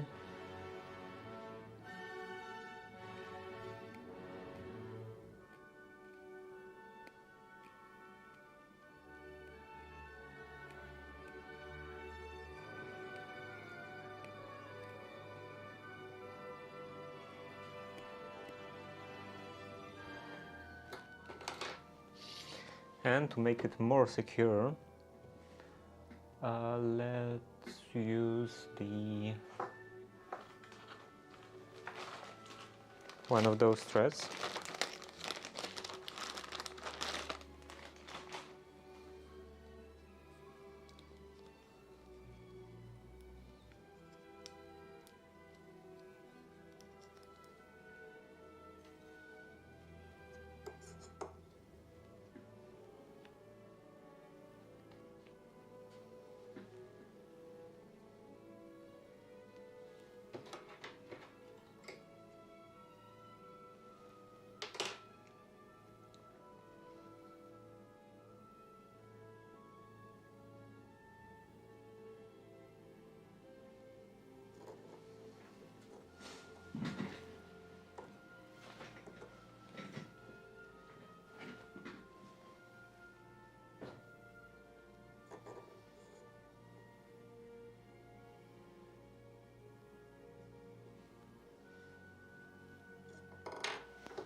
And now I just want to connect or overcast around both of those pieces over 3 layers to make them securely connected with each other, and also to secure the edge of that canvas.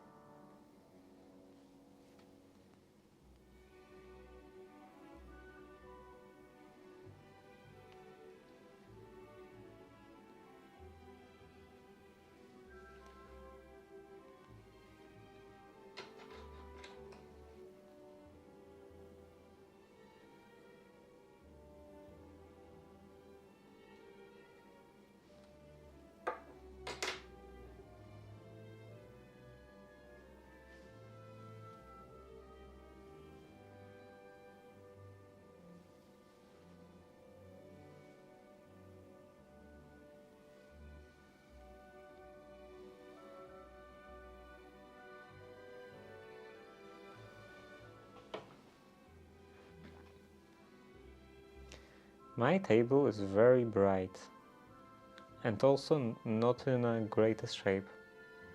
I wonder what if I covered it with with this brown paper. You know, the packing paper, I think it's called, maybe.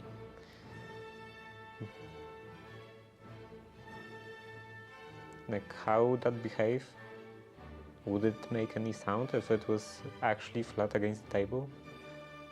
Any like rustling sound?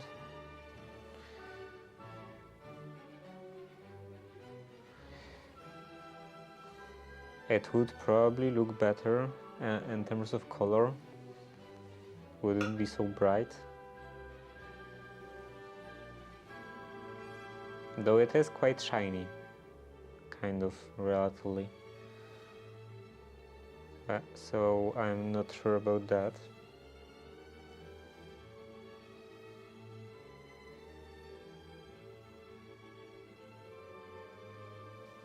But I guess it can't hurt to try. Maybe I will try tomorrow.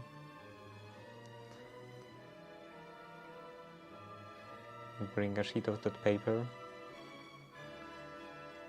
attach it to the table with the clamps probably, and see how that will look like.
With this, pull this out.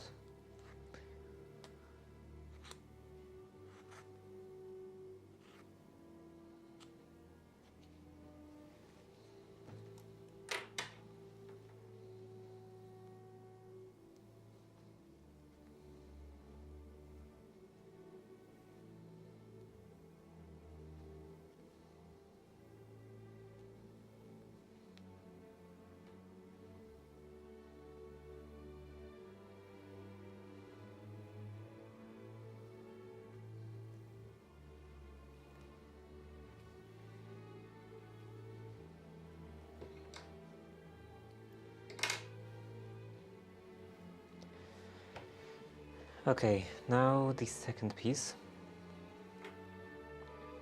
And this should go on that side. Now it's even more important, like so that I don't do this, don't do the second piece, the same piece the second time. This has to be mirrored.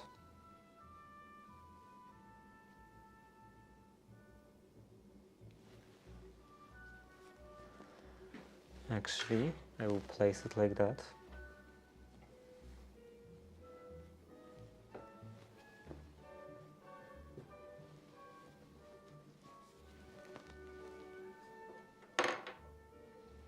To help align it better.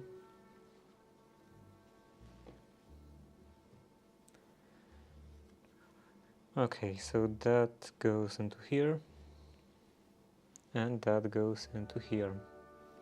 Now they should be symmetric.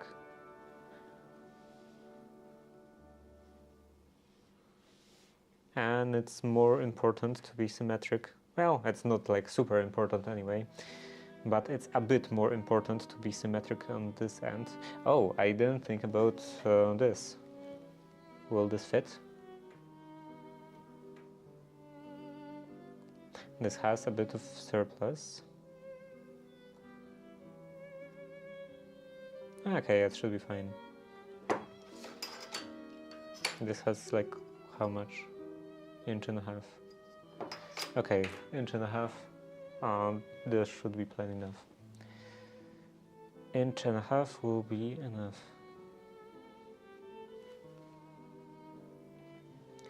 Now some pins.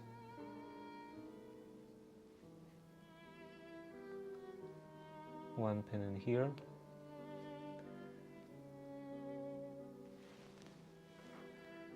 What is happening? I like the color of the fabric. Yeah, it's quite nice. It looks like it's like baby houndstooth pattern, but it is very fuzzy, so I can't really tell that easily. It's fuzzy houndstooth pattern, the houndstooth pattern.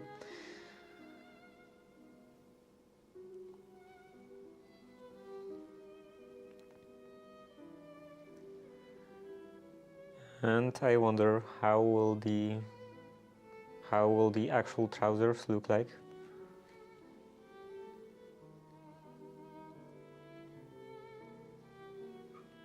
And now I'm installing the reinforcement on the fork. So the fork is like this point where two legs split, and I'm supposed to,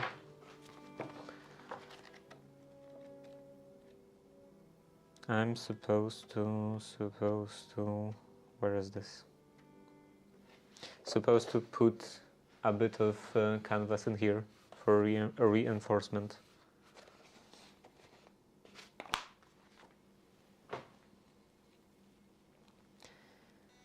Okay, now I can use this, base this on.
And now again I can overcast both of those pieces together.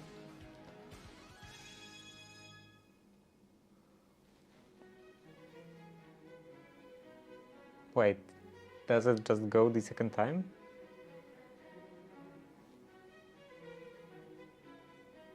Or is it like the continuation?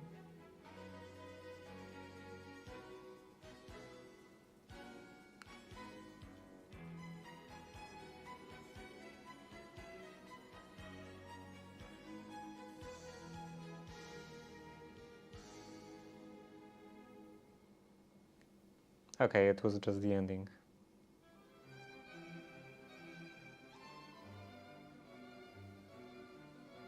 It felt like it was starting from the beginning.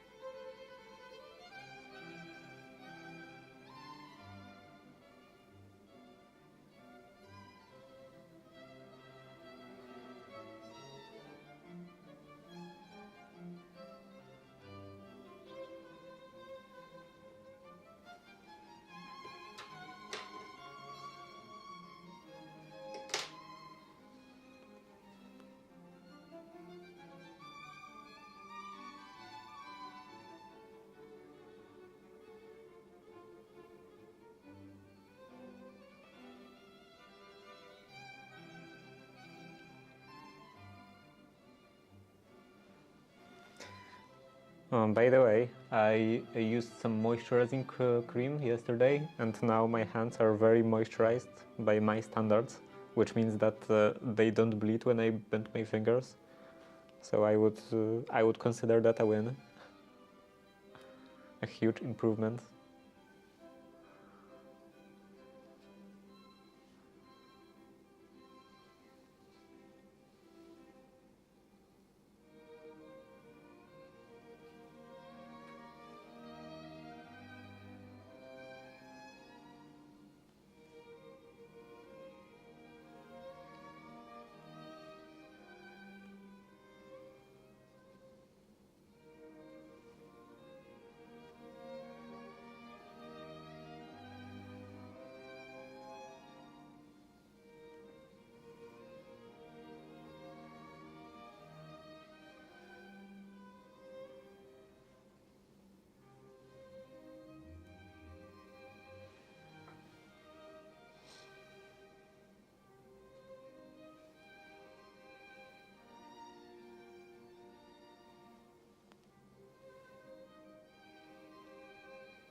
That's a big win. Good work. Yeah, maybe today and the evening I will also sacrifice some time to do it again. And maybe in a couple of days they will be actually not dry, because to be honest, now they don't bleed, but they are still fairly dry. And also they don't hurt really when I bend my fingers, so that's good. But yeah, if I did this couple more times, then maybe it will be actually good, not just good by my standards.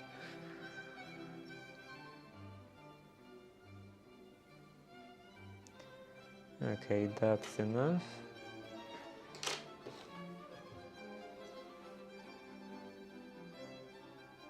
But it's always so annoying because I have to dedicate so much time to it.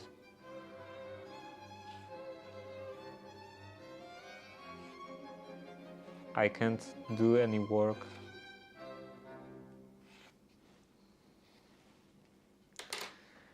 And typically I don't really have time to just not work. Okay, so this is done. And now I have to take care of the opening in here that I messed up.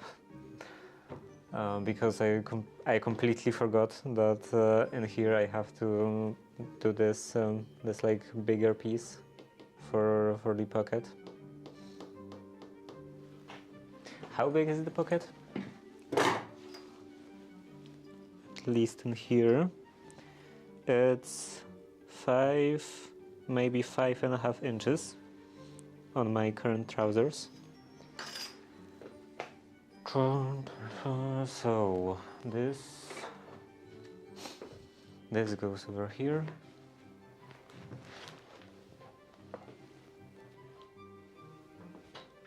And I should be able to use this. Yeah, this will actually be perfect.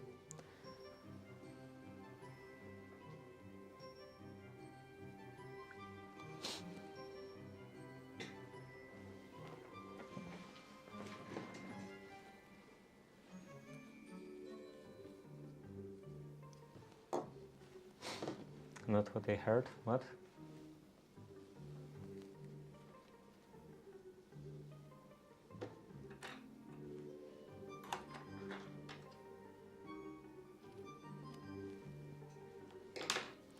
So 5.5 inches.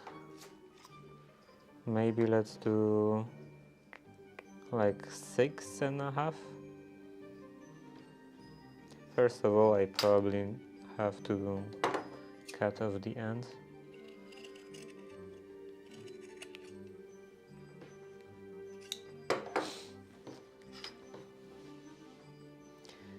Okay, 5.5 will go up to here.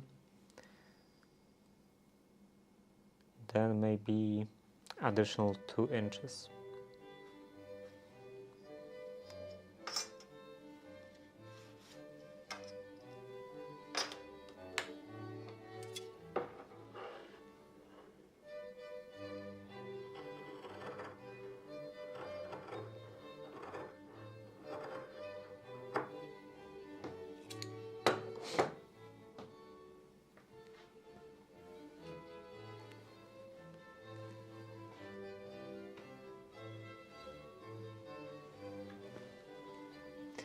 Okay, so how should I attach this?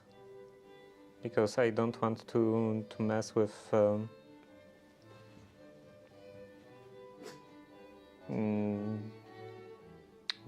I don't want this to collide with the seam in here.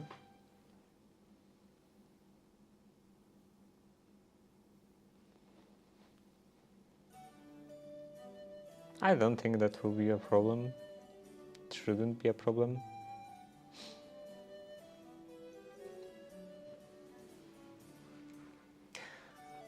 So yeah, and actually maybe I will actually try to make a voice note. I never actually tested that properly. So I want to note that what do I want to take a note of? I messed up.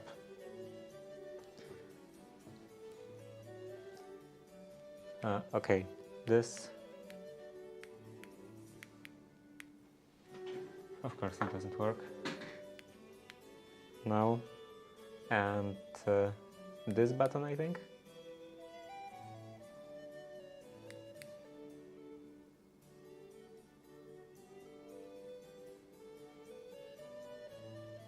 No?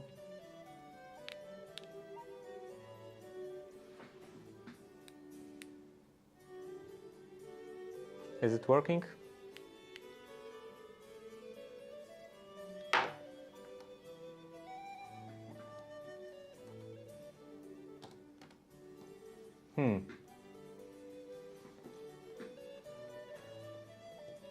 Wait, you're gonna start singing?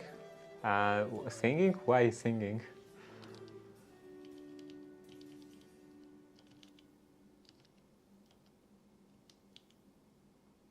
Okay, this should work.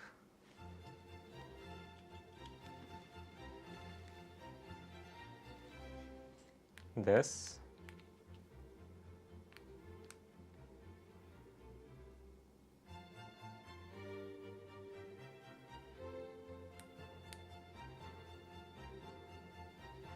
It's not reacting. Why is it not reacting? And also, why... Wait, what's happening in here? Why is there no title?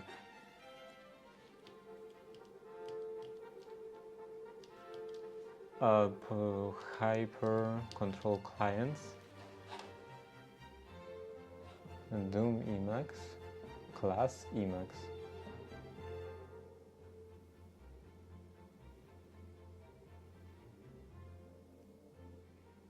There is still no title in here. Okay, I think there are titles on every every other workspace. I think maybe just this workspace is broken. But yeah, there is definitely a window with the class Emacs, and I'm using class Emacs.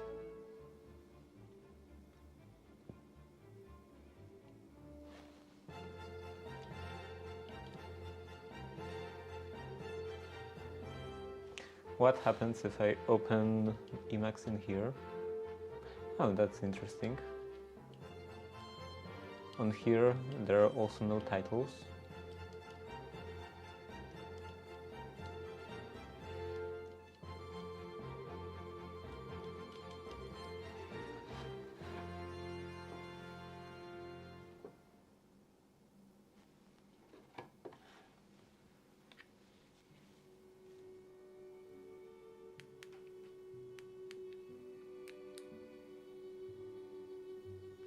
It's not working. I don't understand.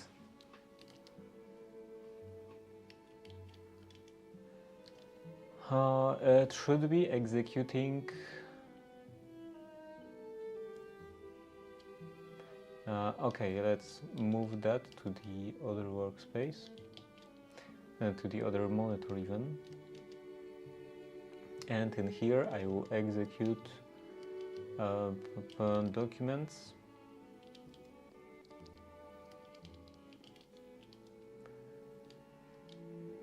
Stream voice note. Okay, and if I'm starting that, then I should probably also think what I want to say, because I wanted to actually make a voice note, and now it's working. Anyway, so I messed up. I messed up the opening in here, because this part actually this part should have additional piece of fabric in here, and I forgot to add that when cutting out the pieces. So now I have to attach another additional part and hope that it won't like break anything. It won't cause any problems. I will have additional seam in here, and that shouldn't be there, but well, whatever. Q. So yeah, this script does work. So looks like it doesn't get executed.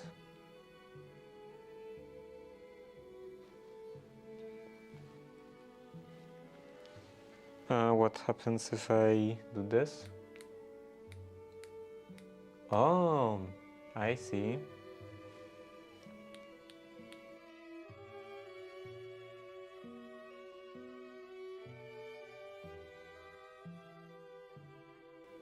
I don't see.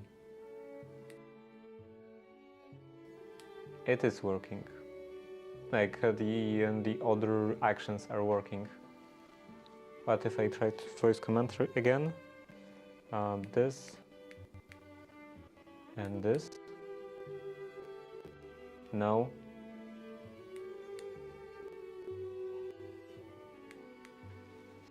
Okay, this should be the system D service. So system CTL this.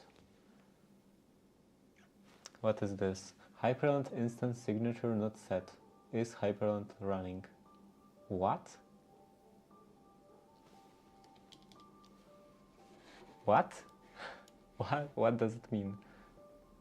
And yeah, this is definitely the problem I'm having. Instance signature not set.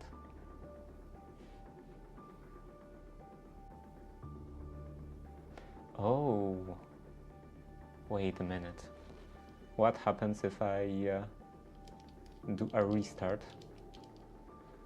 Restart. Let's try this now. This and this. Okay, now it's working.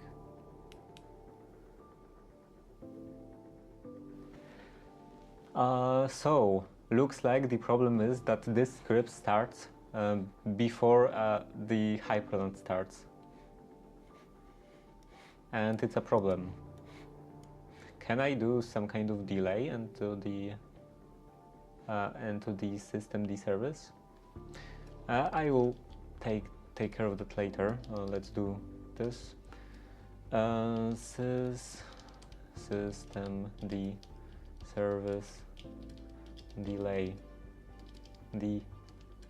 delay, or wait for Hyperland. Okay, so this I want to remove one of the attachments. Delete, attach, delete one. And I want to delete this one. Save. Okay, now let's continue after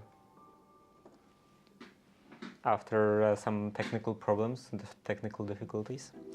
So I don't think this should actually cause any problems in here.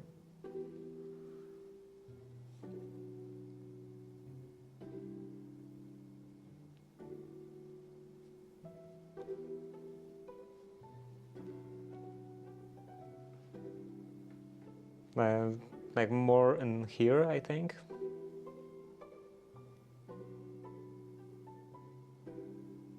I don't think this should cause any problems with the side seam, top of the side seam to be specific.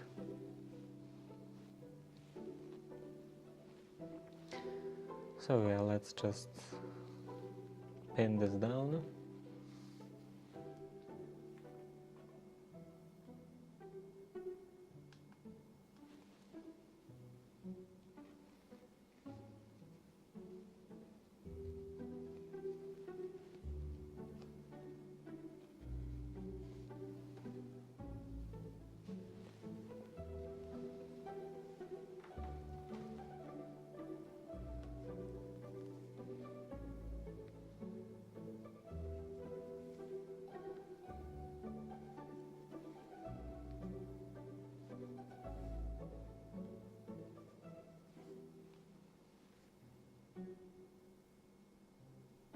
Also, isn't that too big?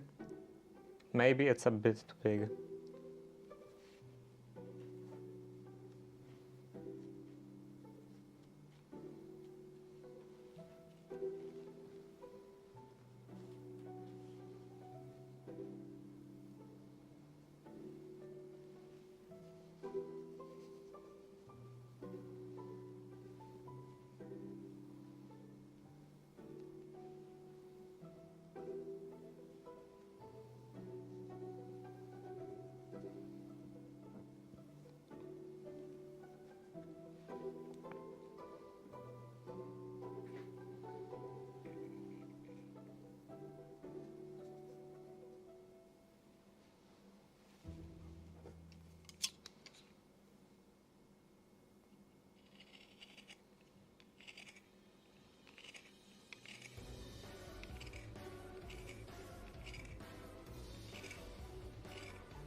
This should be enough.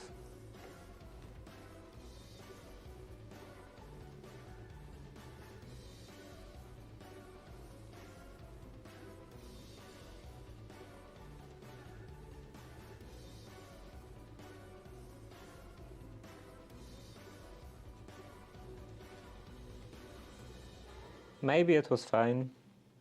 Maybe this will be too small. But that's... like, even if it wasn't here at all, if this facing wasn't here at all, I think it would still be kind of fine, manageable.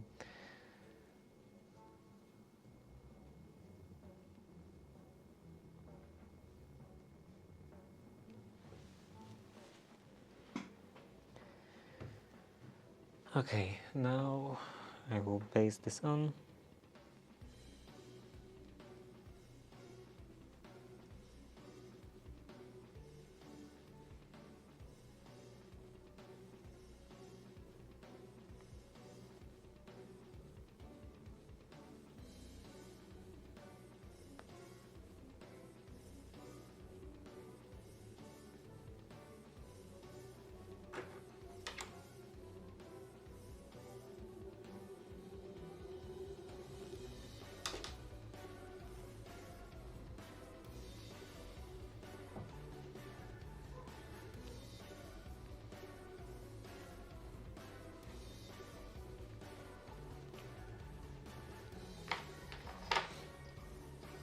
And I think that I will go only for those 5.5 inches.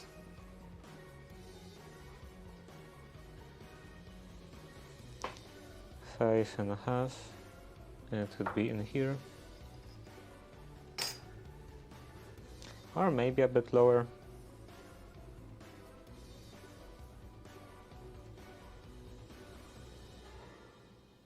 Yeah, lower would be fine. Just a bit lower.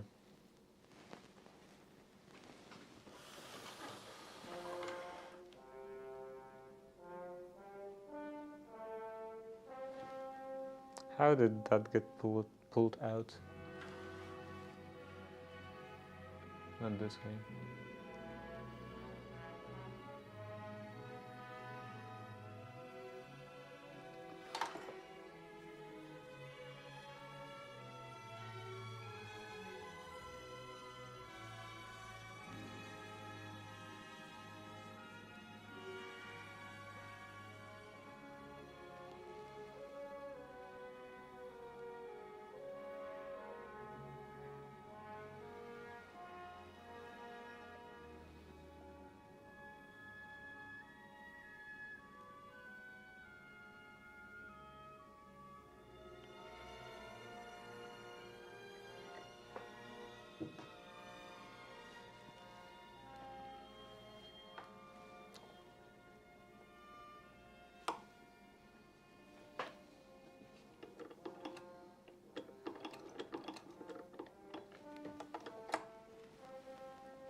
Couple stitches back.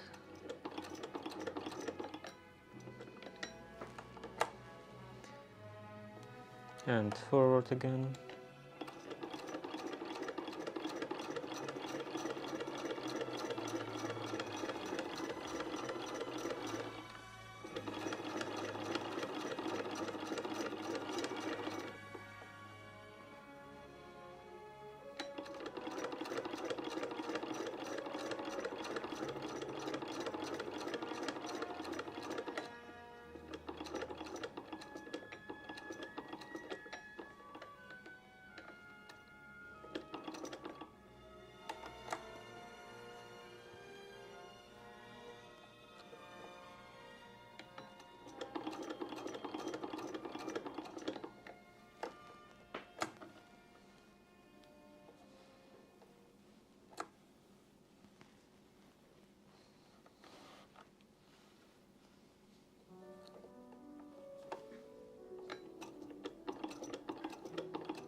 Yeah, that's problematic. That's super thick.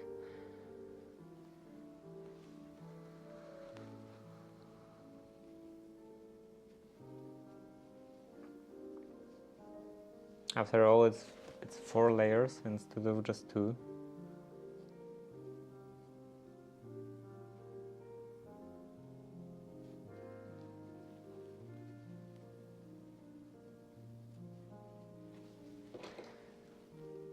But well, like, it's been over a week, I think, maybe over a week, or maybe not. It's been roughly a week, I think, since I messed that up, so I definitely can't unmess that up.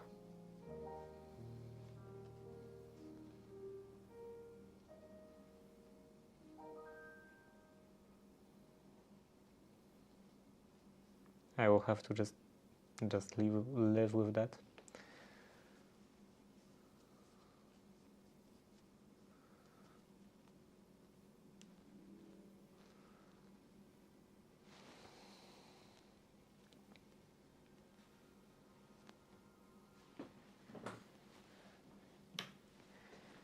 Maybe press that a bit, and also I need a piece of canvas in here.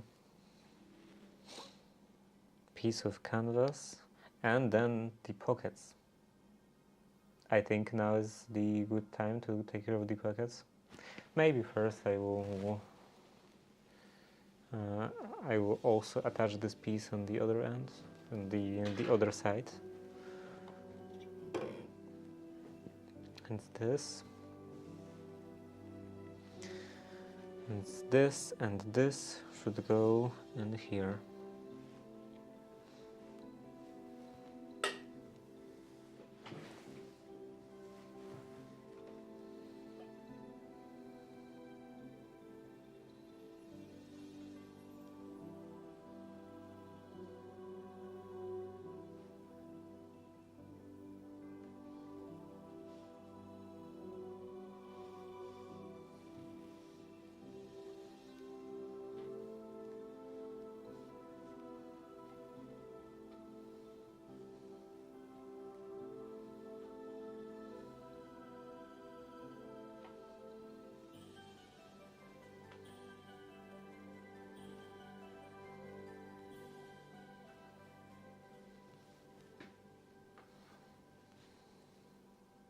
This will be the beginning, and then 5.5.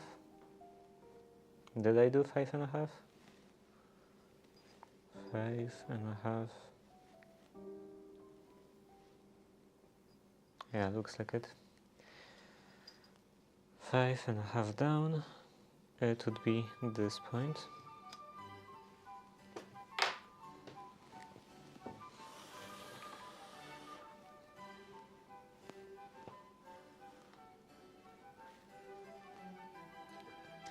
And I want to start a bit below, like here.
Okay, now I can do some pressing.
Okay, maybe that will be fine.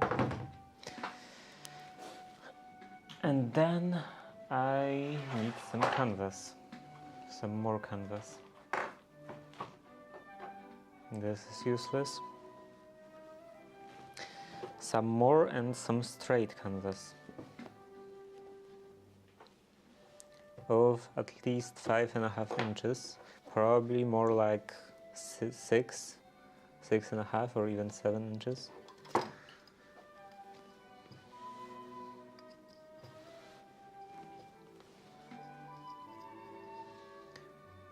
Six, and yeah, that should be fine.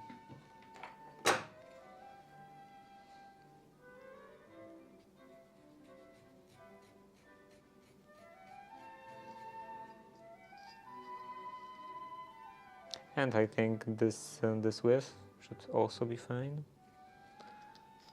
Around this width. What is this?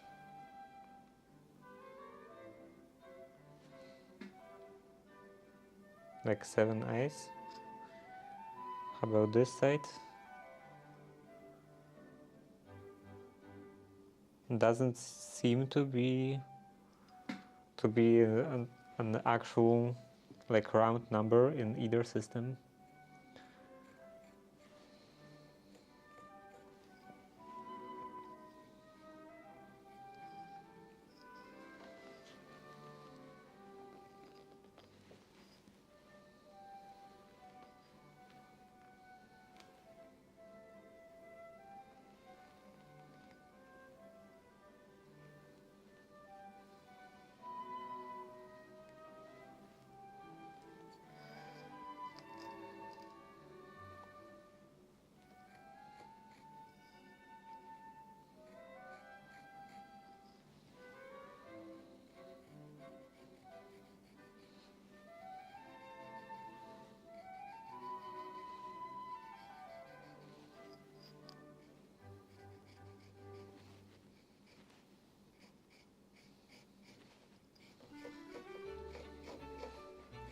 I think it's better to like shoot out a bit,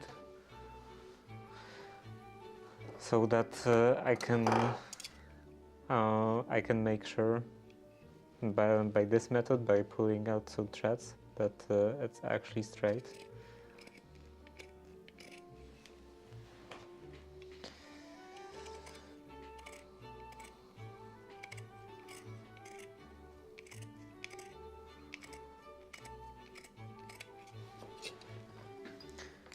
And there should be enough for both.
Now I have to cut straight this direction, which won't be very easy. Actually,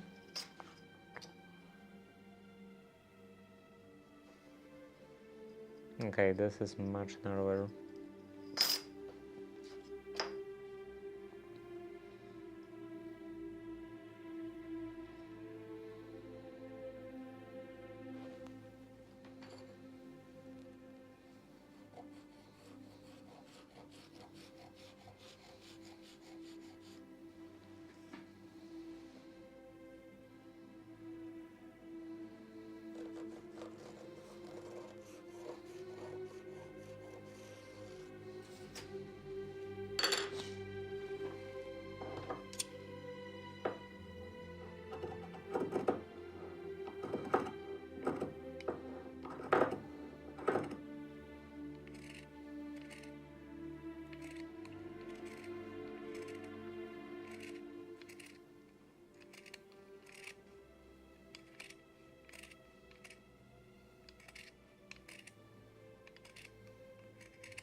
And this should also be straight, fairly straight.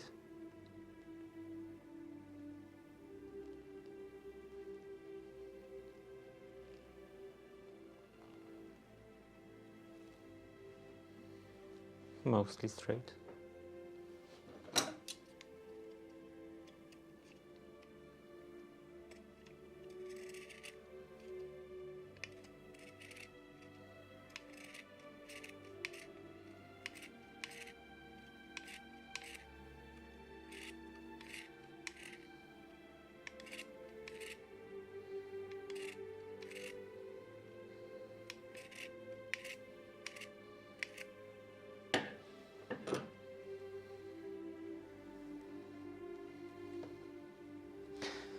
So this is the straight side, Let's put an arrow in here.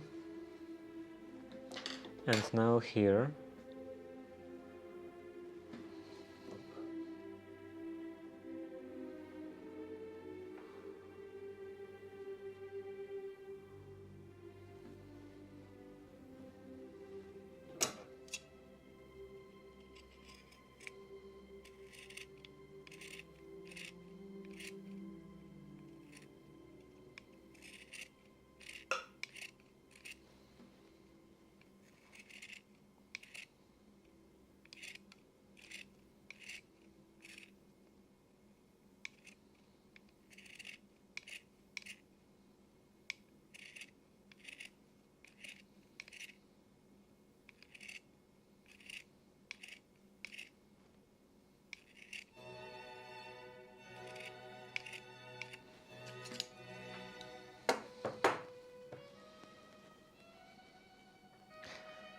and here also an arrow towards the straight edge. And yeah, now I can put this into here.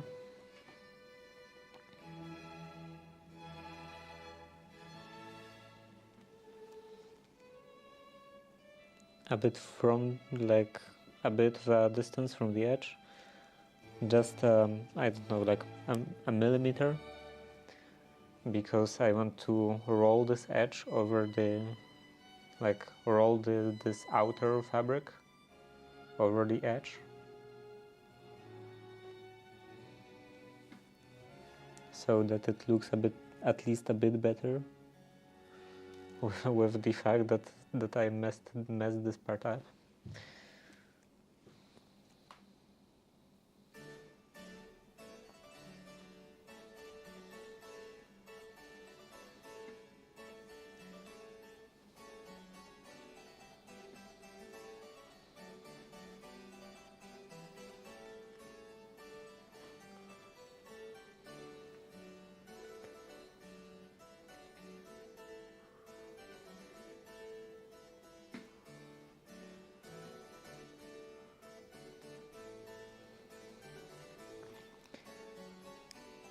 I think the thread is actually too matching, because I have trouble seeing it.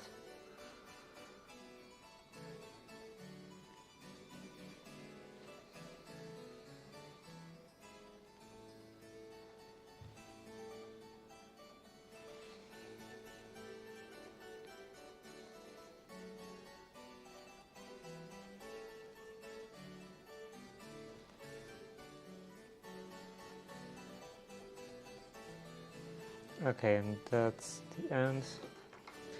Let's cut this off somewhere in here.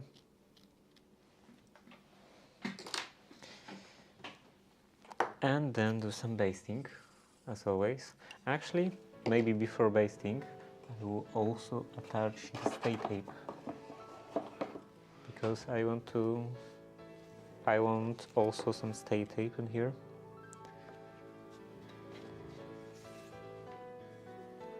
Just at the edge.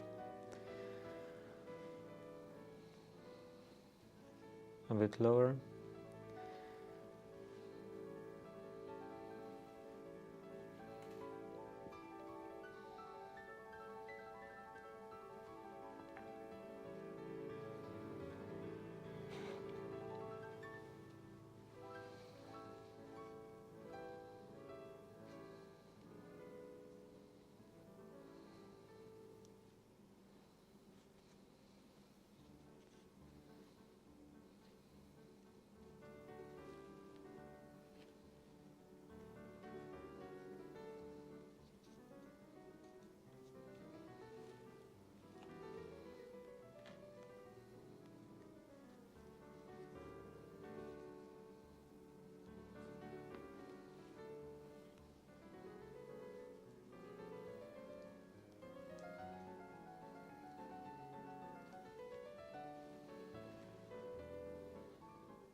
Now I can do some pasting.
And here I can finish.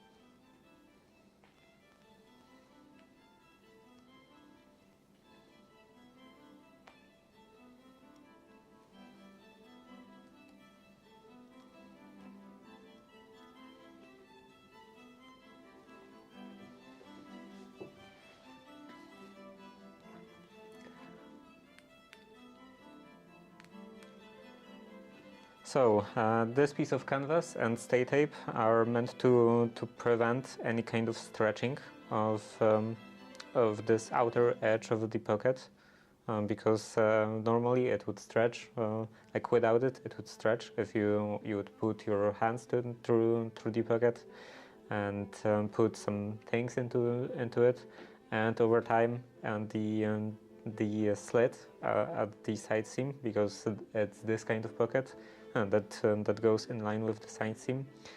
This slit would just get bigger and bigger over time, and this will, I don't think it will completely remove that effect, but it will at least minimize it.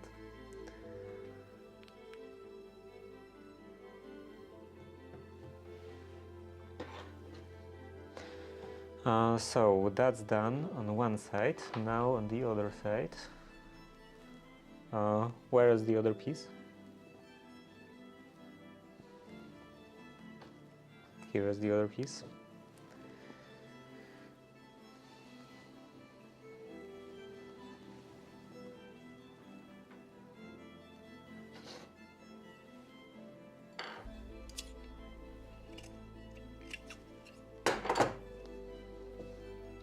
And this goes onto here.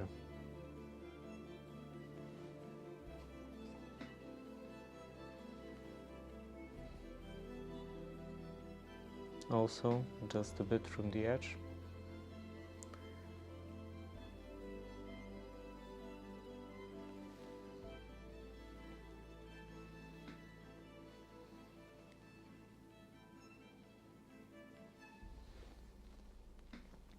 And then I guess I can take care of the pocket.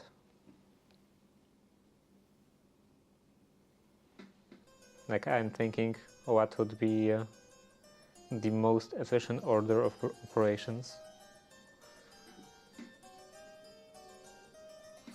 Because some stuff is easier to attach together when something else is not yet attached. And I think it will be easier to attach the pocket in this state.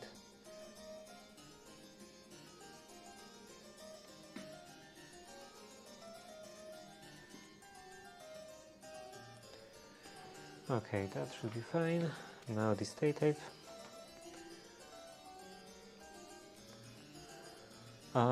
Scissors here.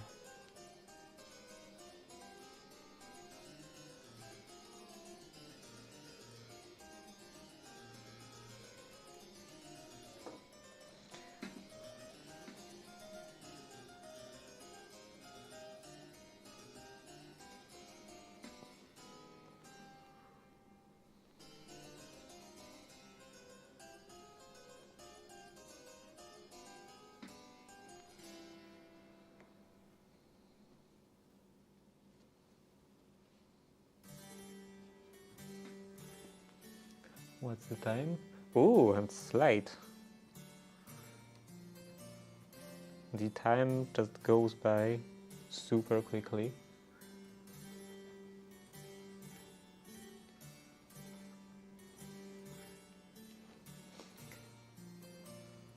And yeah, looks like today it's gonna be just 4 hours, because I was quite late. I was very late. Like I came here already late, like I think for 50 minutes maybe. And then I had to actually do some cleaning in here because I didn't have time to do this yesterday. Actually, to be honest, I just didn't feel like doing it. I didn't feel like going outside, and then later I had to do it anyway. Hello, San Albionis. And yeah, I am making trousers. Historical trousers even. Here I have the book, the reference material, and there are some illustrations, fancy illustrations.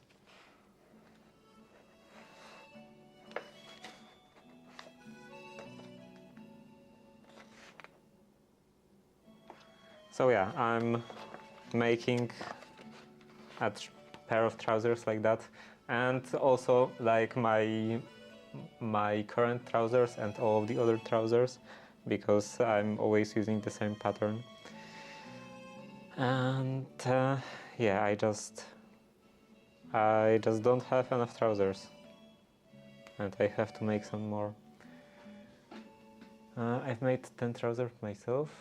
Well, if you can call first few trousers and not medieval rags.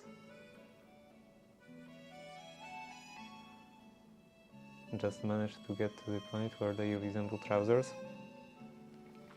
I'm actually wearing normally the first trousers I made. Like, not right now, these are the second trousers. But normally and like everyday situations, I guess that I just do a lot of research before doing anything. Usually, sometimes I don't. And I think that since I started streaming, I do generally less research, and I more just YOLO stuff. But at least in the past, I tended to do a lot of research into everything. So I learned all of the theoretical stuff, theoretical sides, aspects already when I actually attempted like actual practical sewing. So I knew about all of the stuff that we should technically do to achieve a good effect, and then it was just a matter of my manual skills.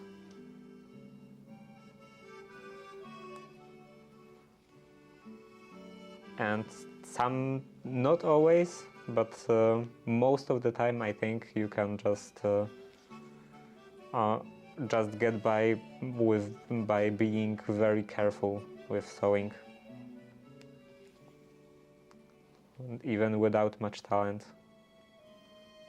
Just being very careful and patient and doing stuff very carefully and slowly.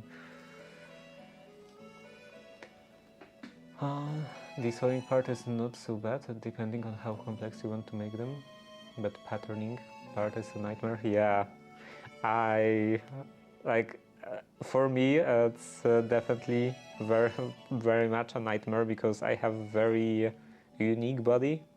Like the lower part, the waist down, is not really that weird, that unique, but upper part of the body, I get this discrepancy. Like I look at all of those tables of perfect proportions, or normal proportions, standard proportions, or whatever, and I look at my my like neck circumference, for example, and my width of the width of my shoulders, and they are like 3 or 4 sizes apart. So it's quite hard for me to draft something for my upper body.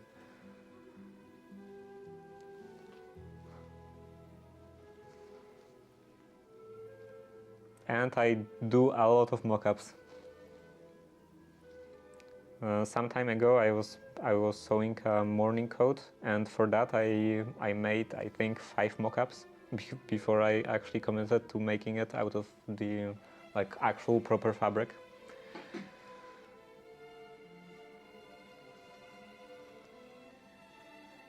Five mockups and I think 6 patterns, 6 attempts at drafting a pattern.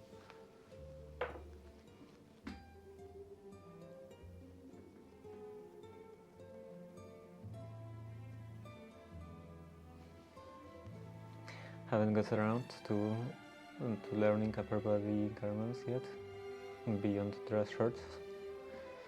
I think yeah, I'm pretty sure I actually made my first waistcoat before I made my first shirt, and like after I was done with the shirt, I was done with the waistcoat, or no.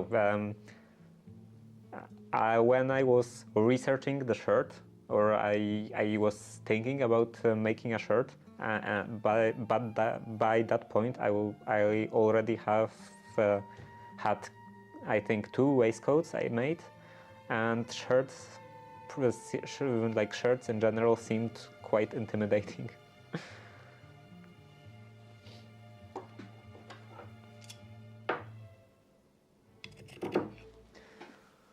So I think like making a shirt is like already quite a lot.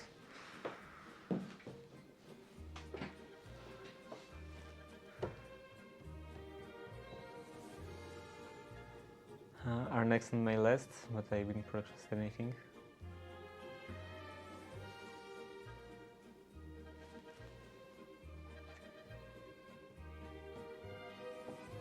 I found shirts to be quite easy because they naturally sit quite loose, and color can be practiced in installation.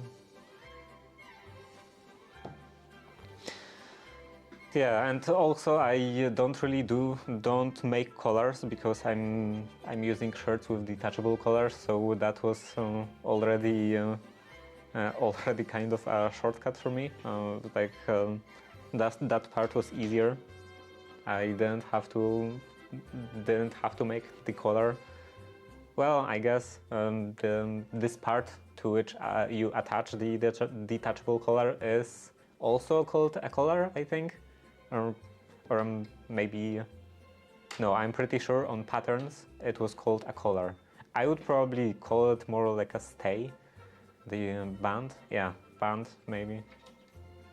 But on the pattern it was actually called collar, even though it like doesn't have any structure, any kind of shaping.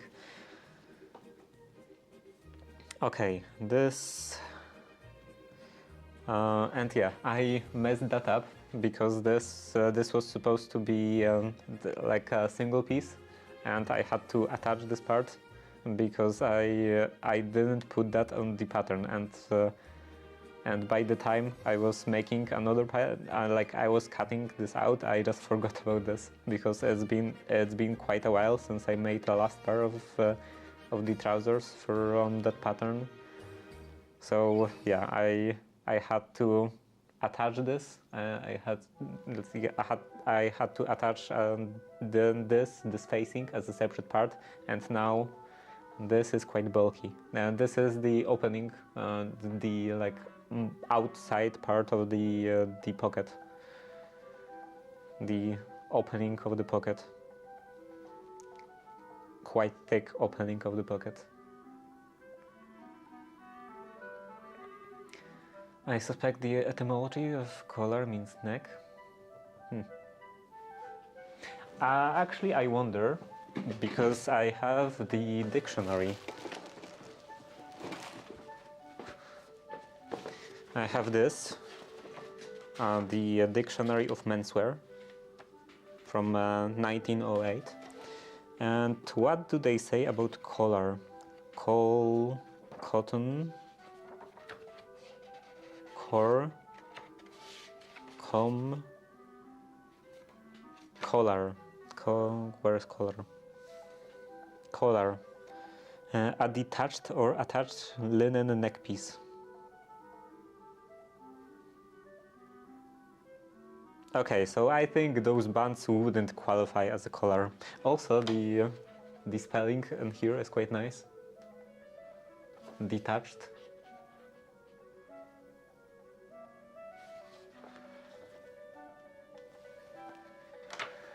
Printing a dictionary sounds incredibly useful. Yeah, I like to print a lot of old books. Like this, I also printed, and I could do a better job of actually binding them together.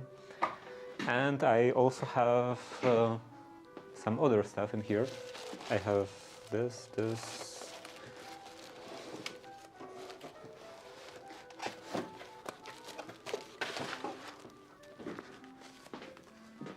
This is the book for the shirts.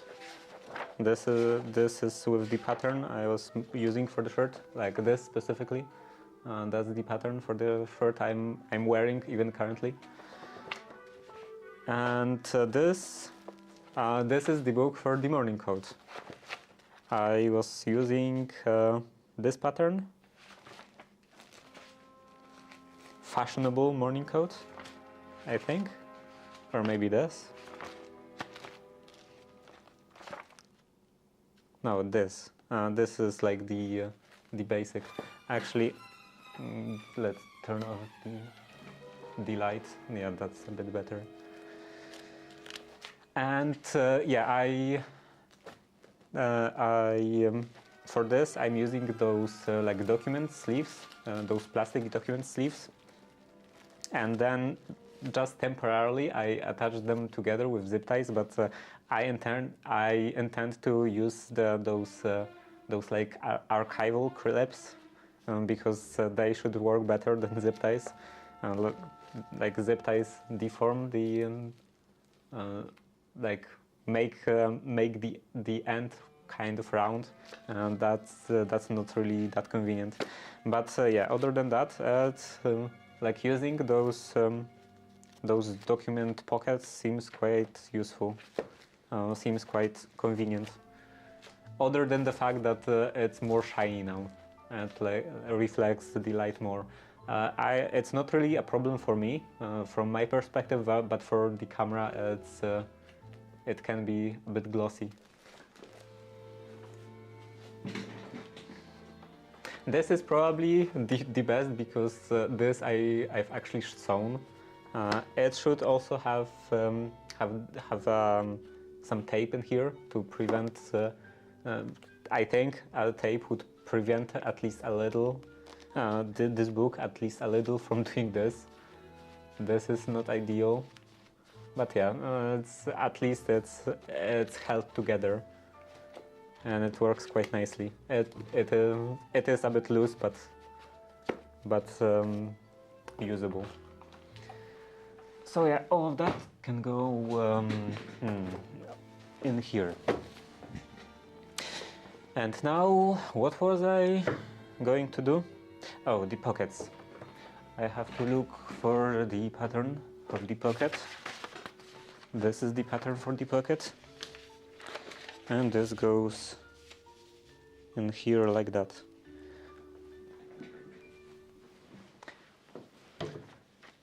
Oh, printing dictionary. I own most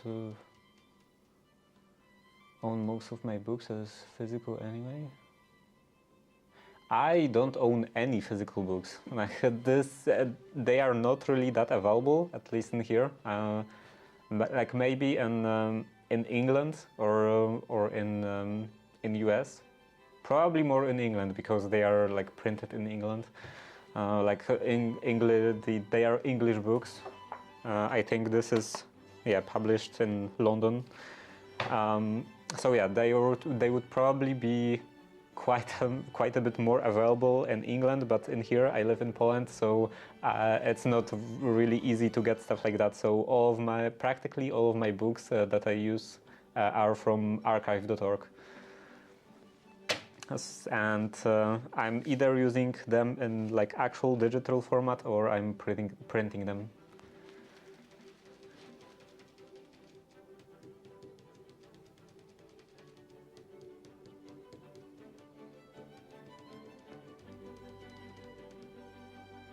It's become harder to get hold of such office stationery these days. Everything is moving. Such office stationery these days. What you mean by office stationery? Like archival clips or those document pockets or what? I used to find boxes of the stuff dumped by the roadside all the time.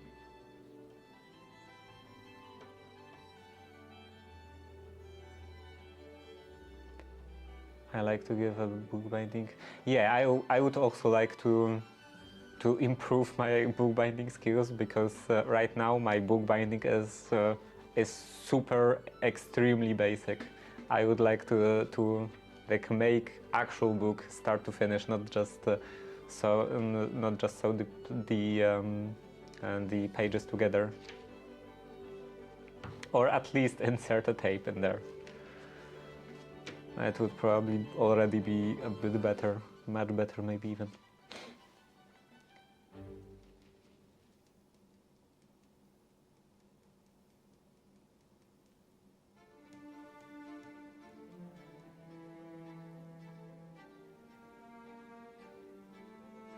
Some very nice old book by Reading University Art Department, Materials Cardboard.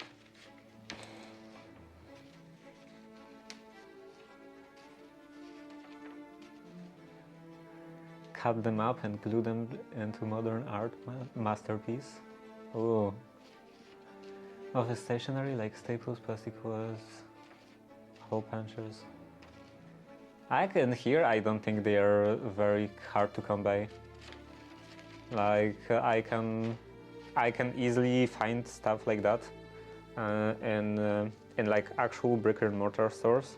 But still, I buy stuff like that mostly from the internet because it's cheaper.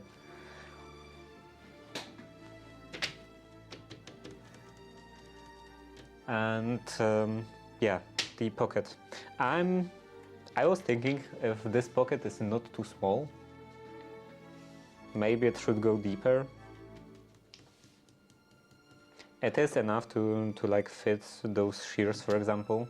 But I don't think this is a lot. And those shears, just for comparison, this is my phone.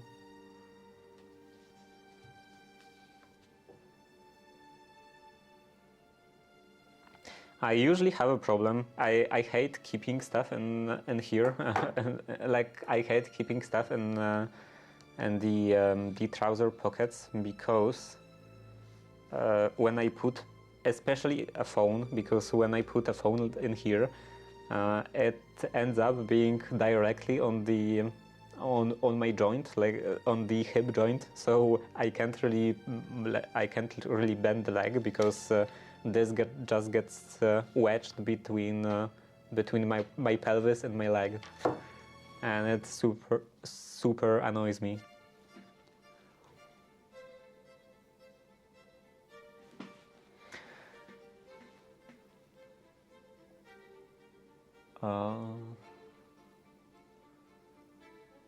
No such thing as too big a pocket. It could be like if you can't actually reach the bottom, I would consider that too big of a pocket. If you have trouble actually putting your hand into the pocket, and with how much fabric do I have left, deciding the size of pocket by that, I could do a pretty big pocket. Probably longer than the trousers.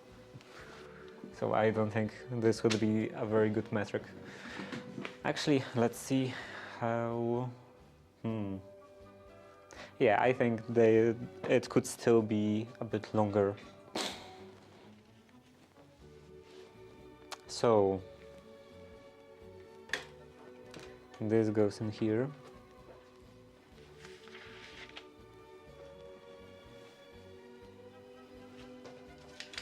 And the ads should be over. So if you had ads, then I was saying that there could be a too big pocket, because if you have actually trouble reaching into the end of the pocket, like you have trouble putting your entire hand into the pocket, then I would consider it as being too big.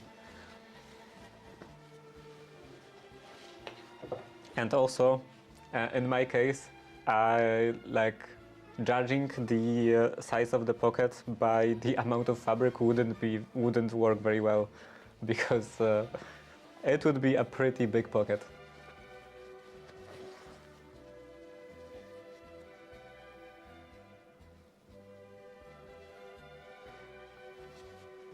If I made a pocket out of all this fabric, it would probably reach my house.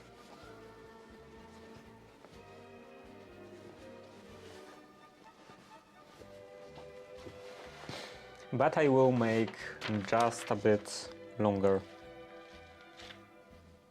Just a smidge.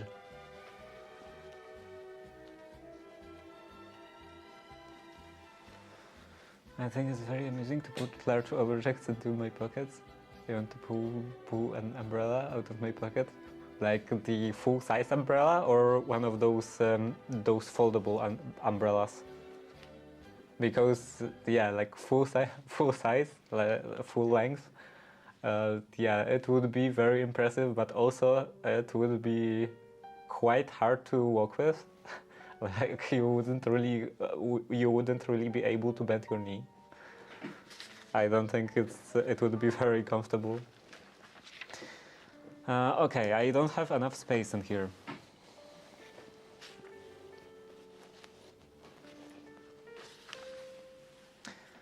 An overcoat I own.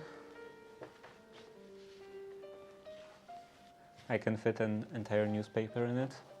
I have no idea how big are your newspapers. Actually, I'm not even sure how big are mine newspapers. I don't read newspapers. Okay, how much longer do I want to make it? Probably this much. Where is the ruler? Way too big for any modern pocket.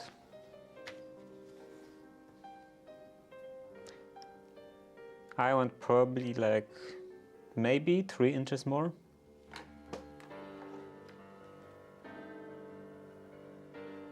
Something like this. And then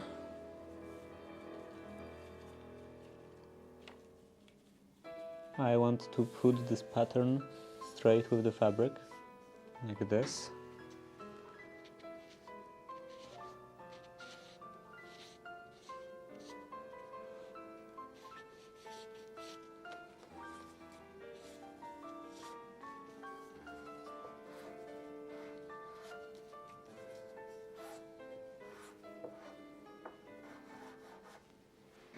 I remember that at the university, I was talking about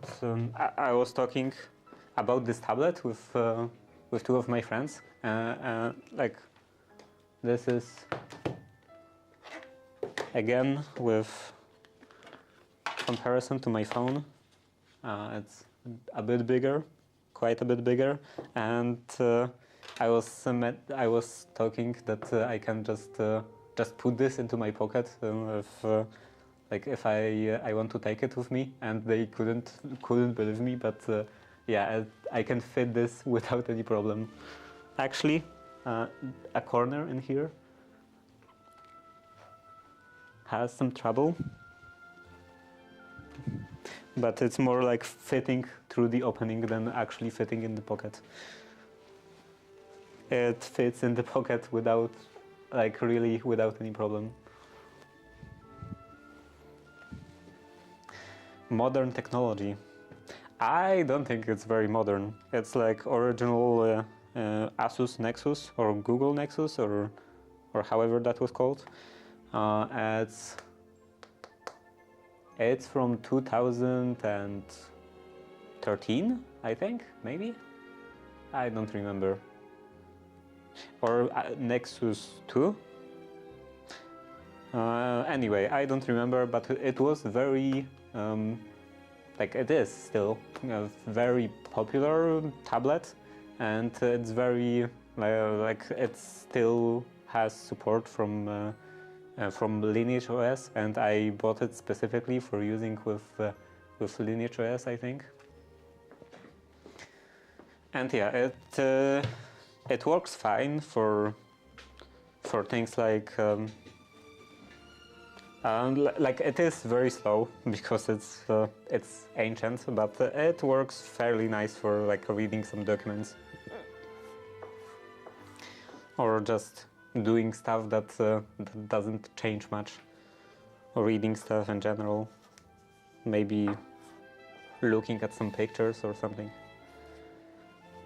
or reading chat. I could use it to have the like movable chat window if I wouldn't have the access to my monitor on my computer.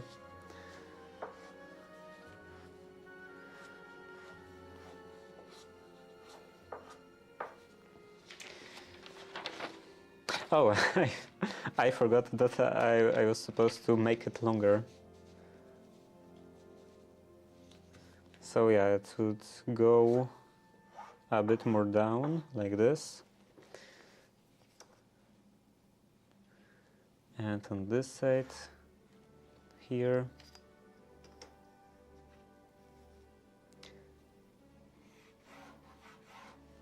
Across.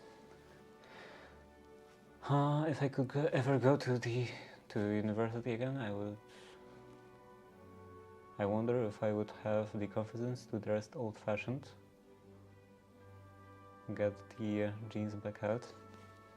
I dressed like that the entire university. Like okay.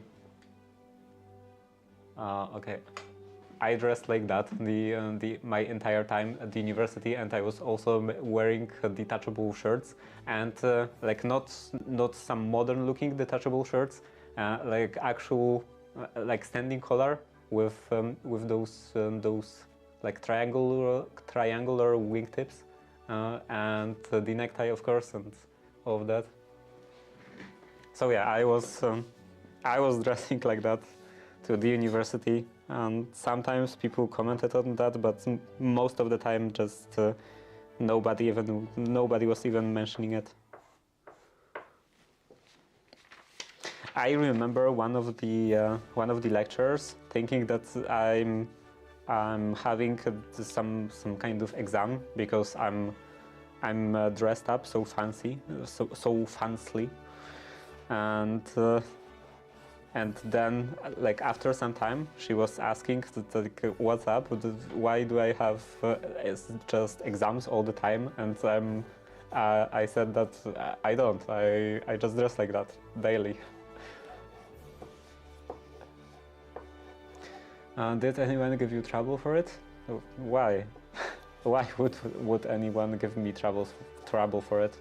Actually, one lecturer asked if I can make a waistcoat for him, because he like first thing he said to me when he saw me was a compliment that I have a really nice waistcoat, and I was like, oh, thank you, I made it myself, and then he asked if I can make one for him.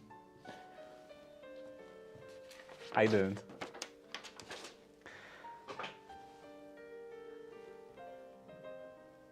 Okay, maybe now I can go a bit closer again. People wear pajamas to their exams in England.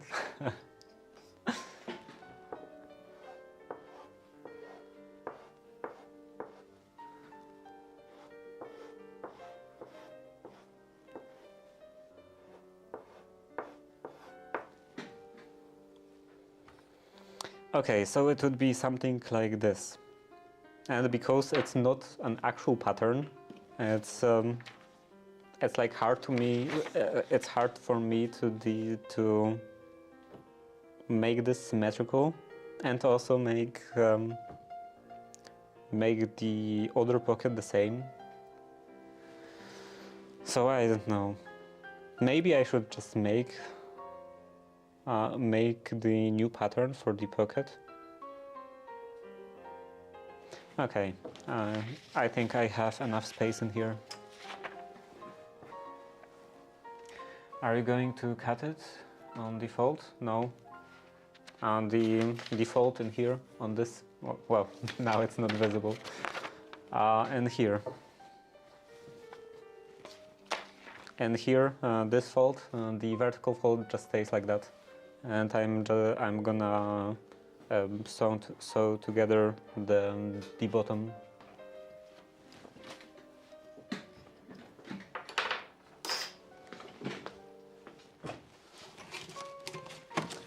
Okay, let's take some paper.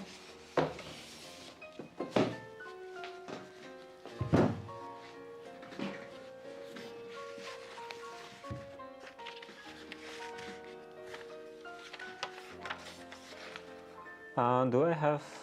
Oh, I do have a pencil. Actually in my pocket.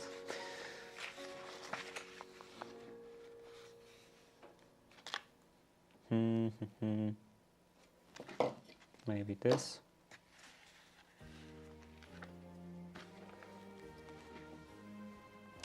I'm out of time, I have to go, but this is a very cool stream, thank you. I'm very talented, thank you.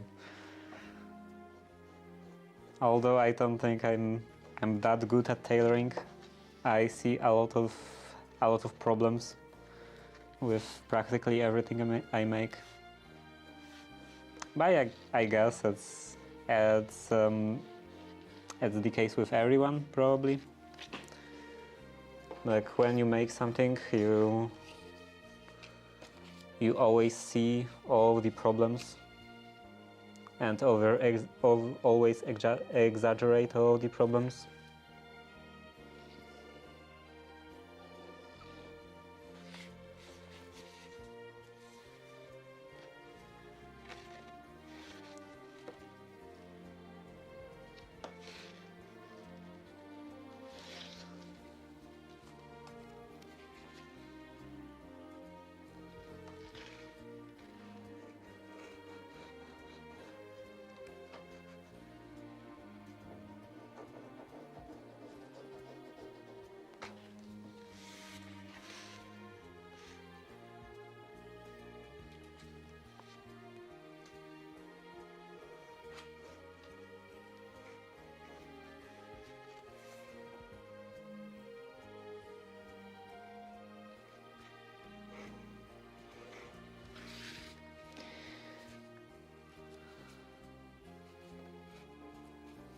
Okay, so this is the end,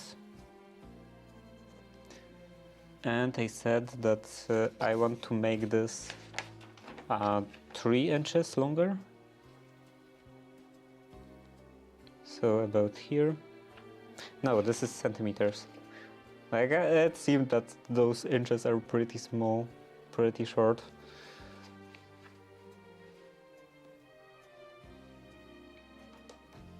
And here, go down, up to this level.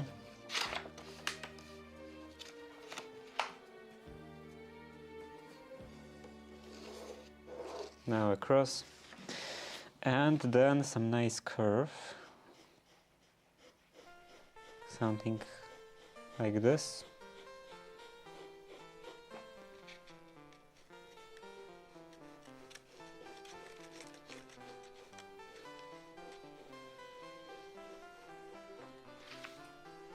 Okay, this should be fine. Then, where do I have a knife? Probably in my apron, somewhere. Somewhere.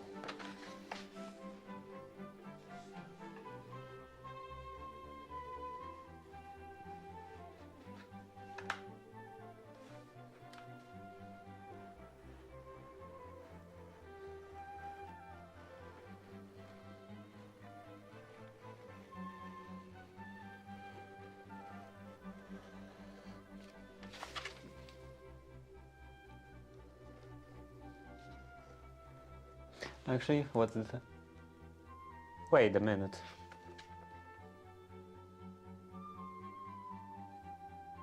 Oh, I see. I didn't. I forgot to change the time zone back. I was wondering what's going on. I thought that I'm already out of time, but no, I have to change the time zone to UTC. Right. Wait a minute.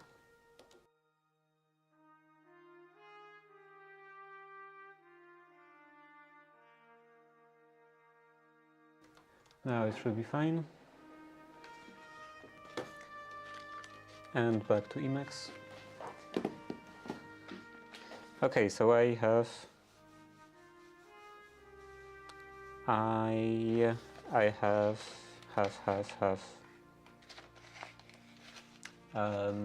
45 minutes still.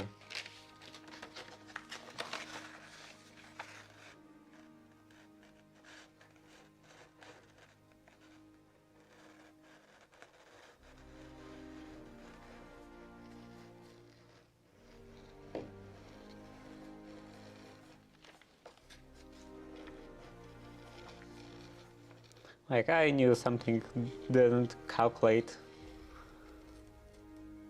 Something was just not right with the fact that I would be streaming for just 4 hours.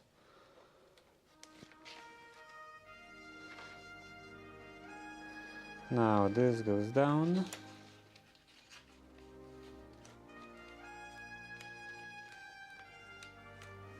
Okay, I'm pretty sure this knife needs some sharpening or like blade replacement. Actually, I could sharpen it, but I think I won't.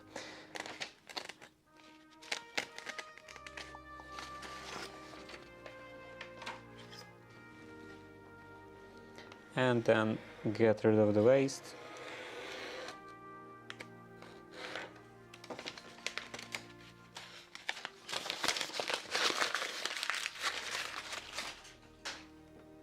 That didn't go very well.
So that would be one pocket.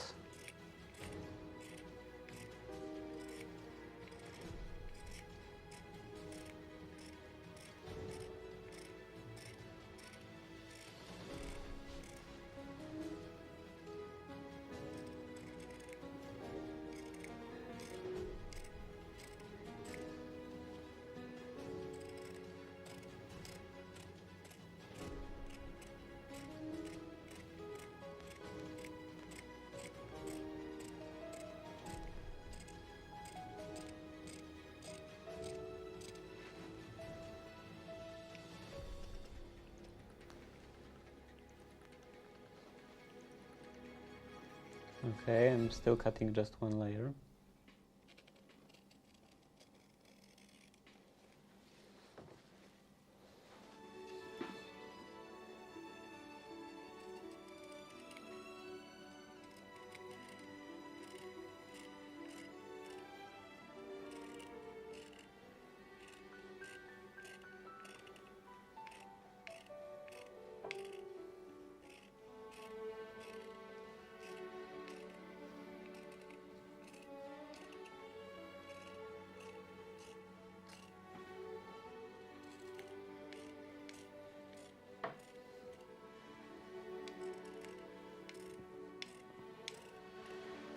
In here, I don't think they are actually giving any kind of size for those pockets. So I was just operating basically on the proportions. So this reaches roughly up to the fork. And now I think it will reach quite a bit past the fork.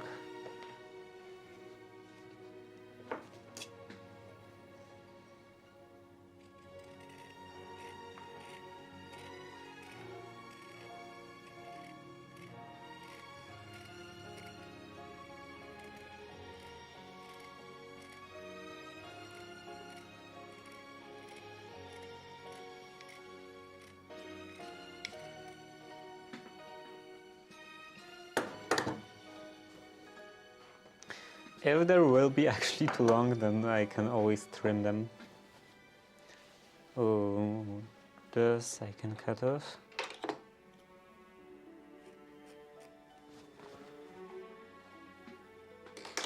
And now I need the second pocket. Will this be enough?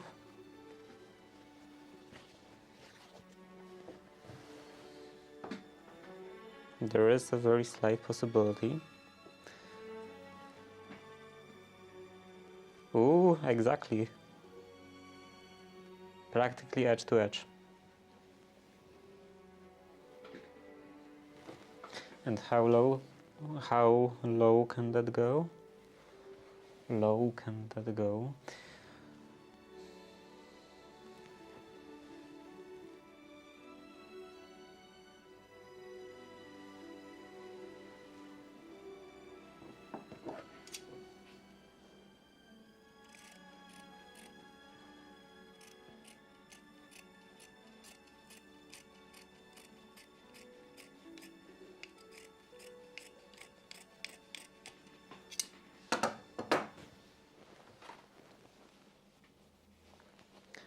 Okay, now I will fold the rest.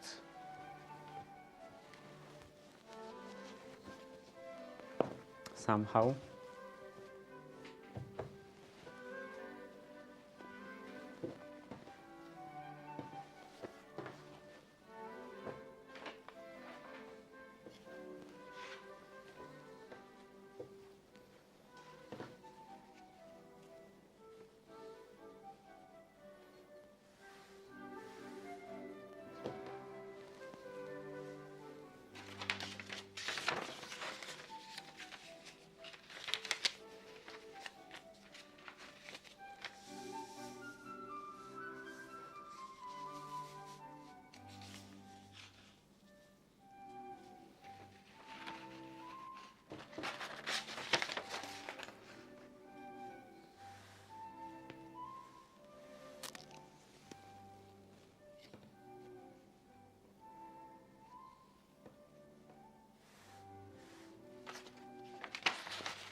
Now some pressing.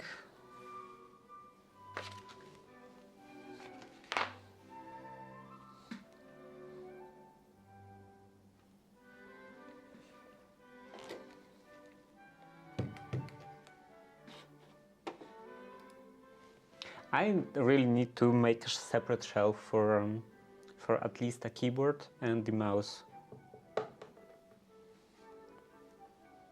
But it would be kind of a problem because there is an apron below the surface. So I guess I would have to cut out into it, or maybe make some sort of fancy mechanism that would as it goes down, as it goes in, it would also go down. Or more like raise as it's going up. Raise as it's going up, raise as it's going out.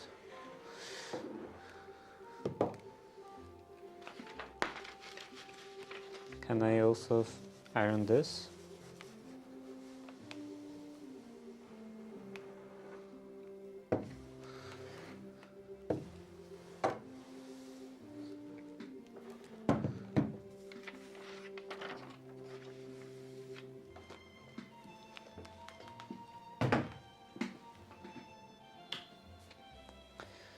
Okay, now this goes onto the edge. It's not very straight, but well. And the chuck.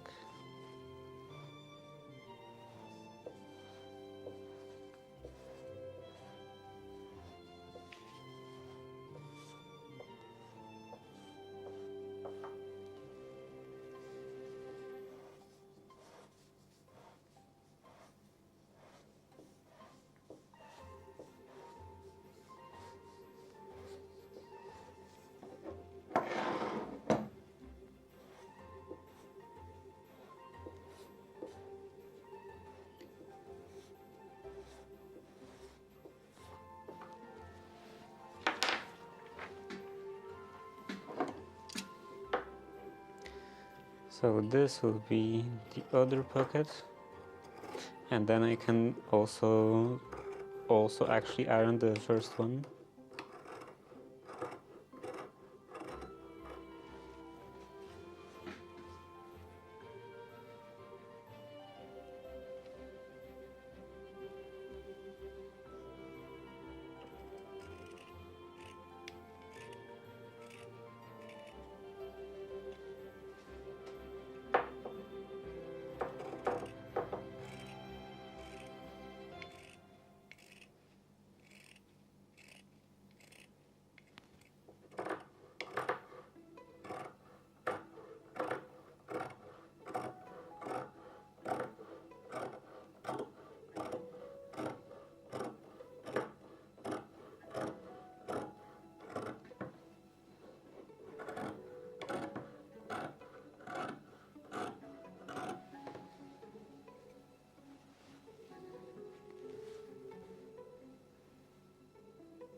Okay, this is not going straight.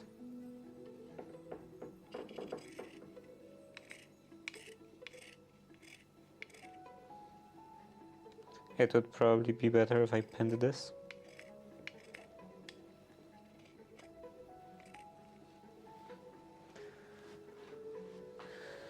Oh yeah, some pins.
Okay, and then I can fold this and even iron this a bit, and I can hear this fold.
Okay, pins, maybe two, one in here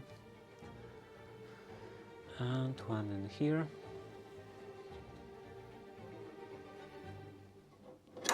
And then let's trim this a bit.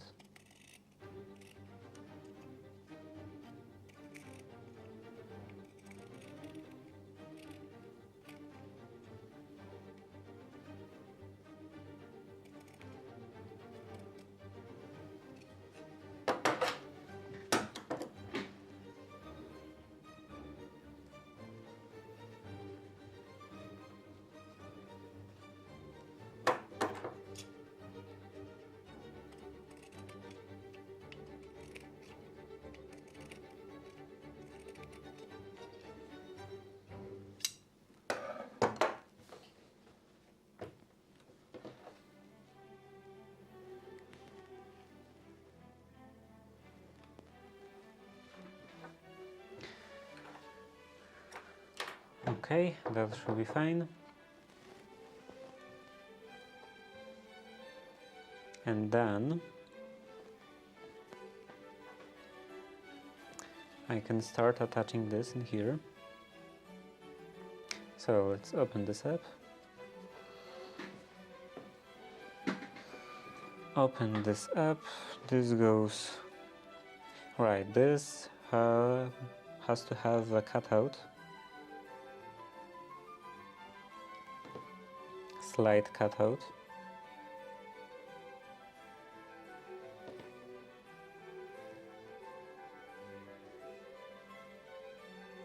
Actually, maybe I can just trim that.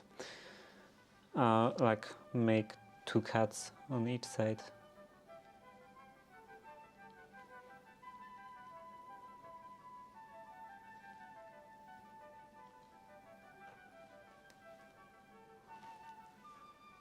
Okay, a bit closer.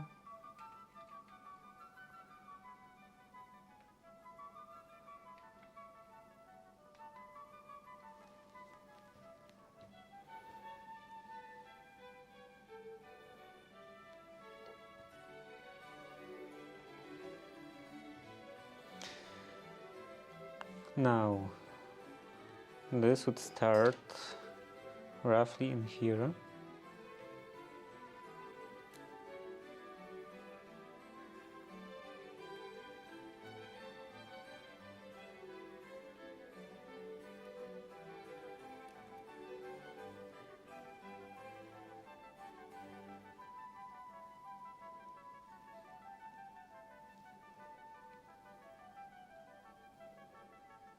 And the end should be in here.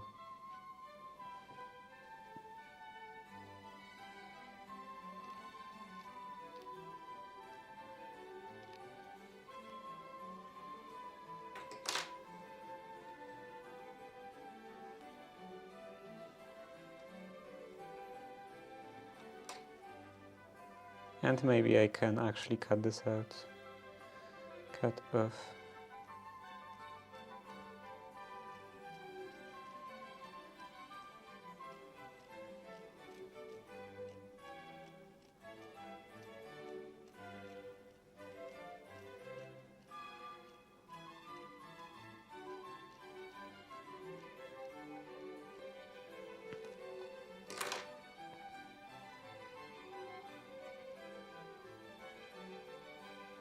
Now I can fold this, and also looks like I will have to make a cut in here. Maybe, or maybe not. Maybe yes.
And then let's do some basting.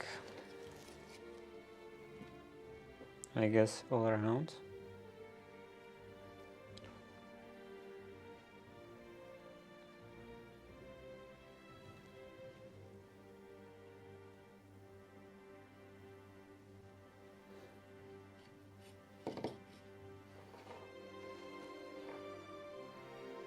Starting in here.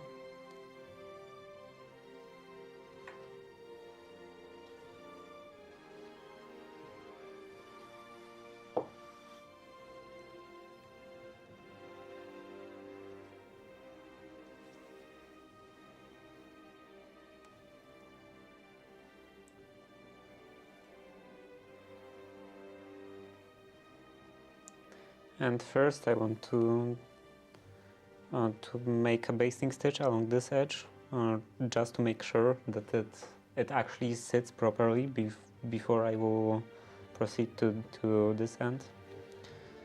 And also I probably have to plug in the microphone.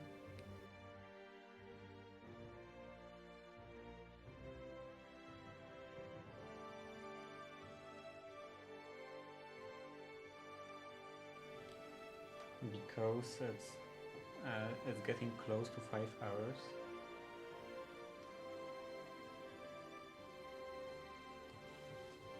Sometimes I actually remember about the microphone.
then this way.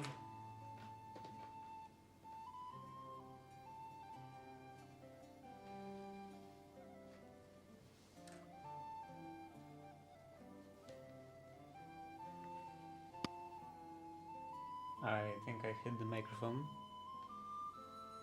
I hope that it wasn't loud.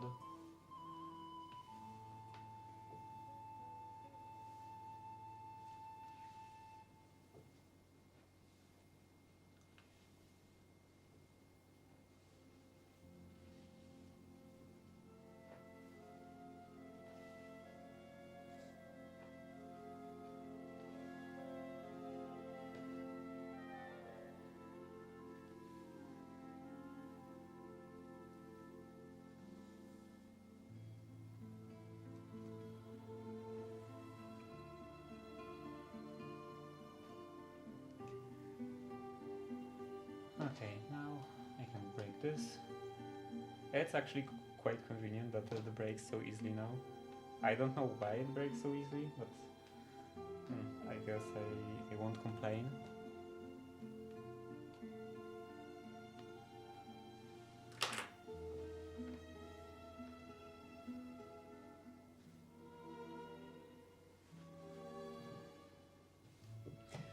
Okay, then I can use this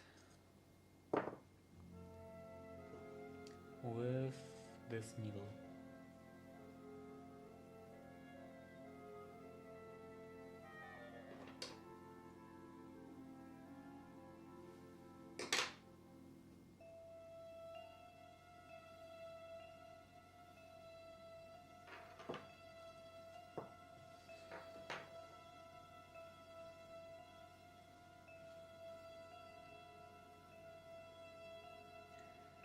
And starting at the bottom, I will fell those two pieces together.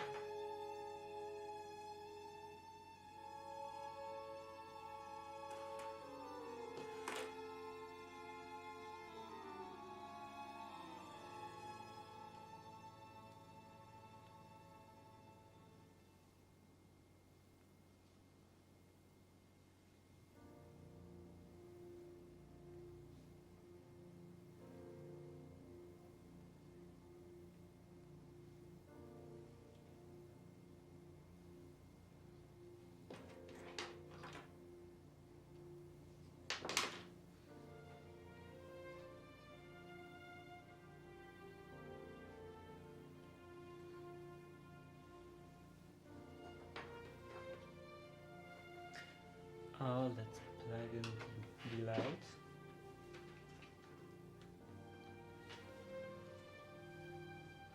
And then I need some angle with which it will be visible. Angle towards the camera.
doing this more in the middle because this is like actual edge of the fabric, the salvage edge I think it's called.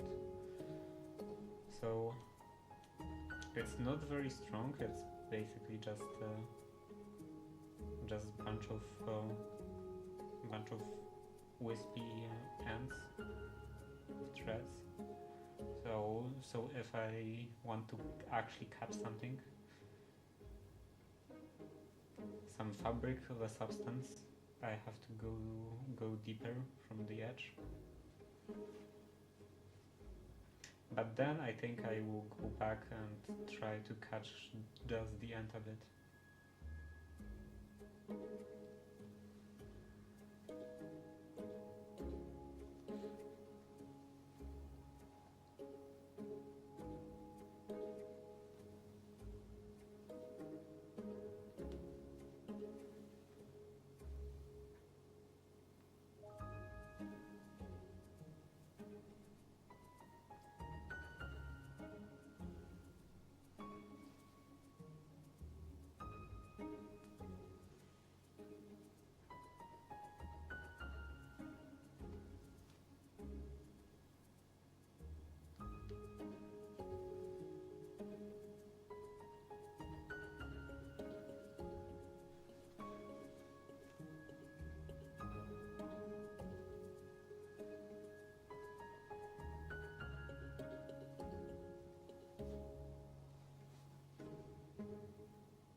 Okay, and that would be the end.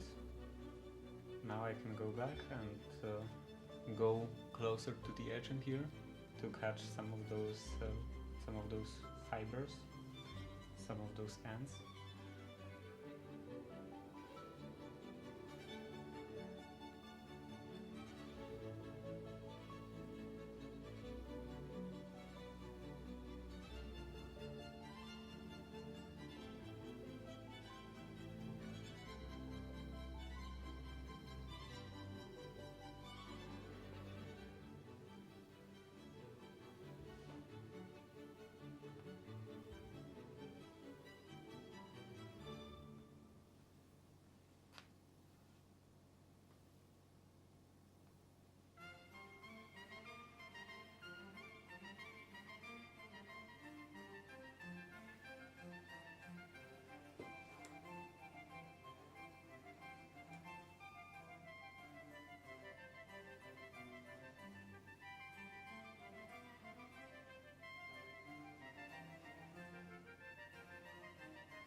It's starting to get kind of difficult. Okay, I guess from this side.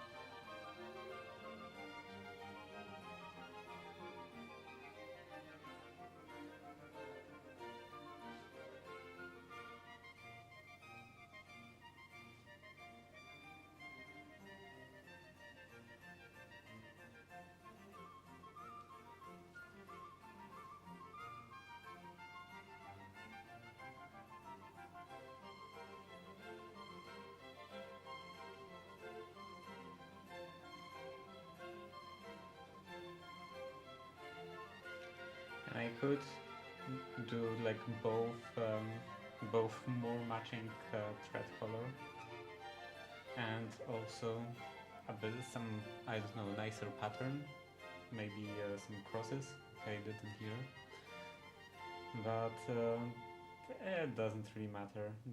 This is not something that will ever be visible. I guess it will be only visible if you turn the pocket like left side, turn the pocket out, left side, right, what? You know, you pull out the pocket from the pocket.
Okay, so that will be it for this part.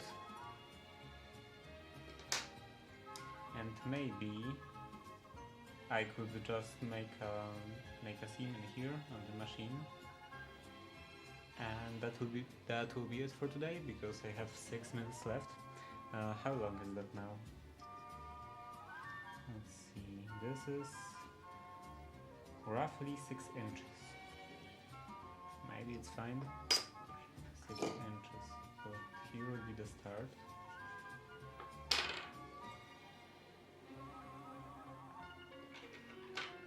I could trim that a bit more.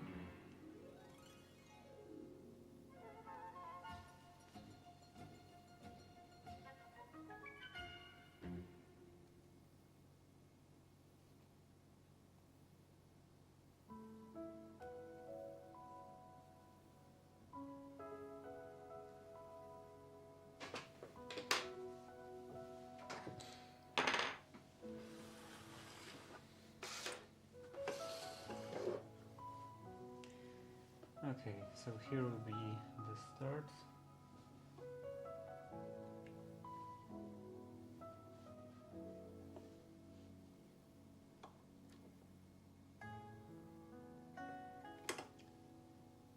Maybe I can even adjust the tension. Make the foot push a bit harder.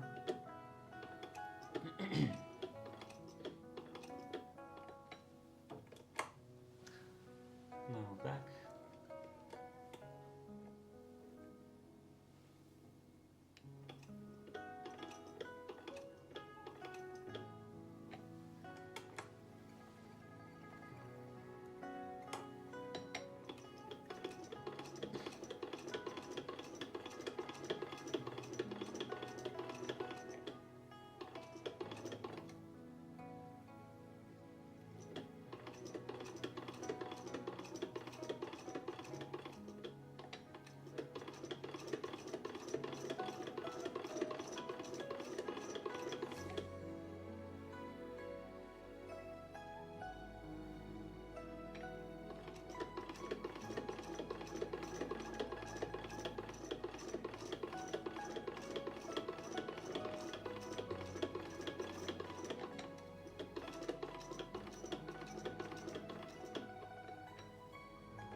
also pull the end in here onto the other side.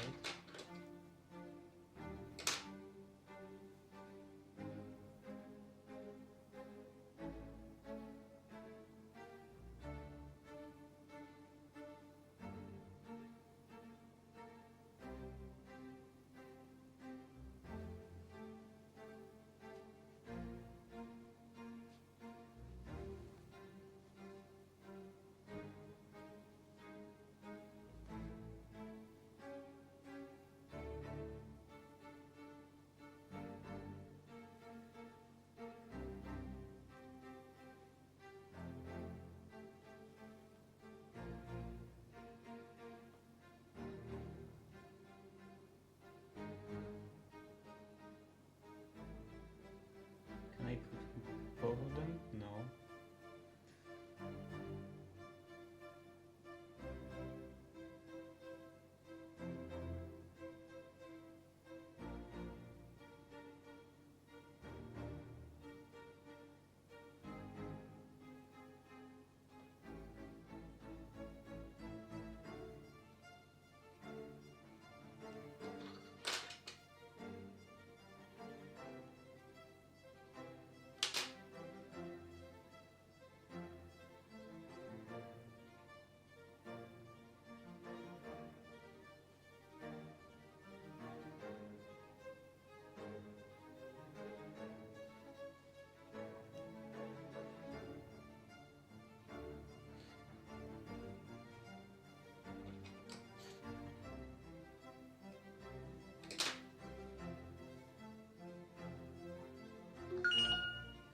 Okay, and now it's time to end the stream. I would just pull this to the other side.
And cut,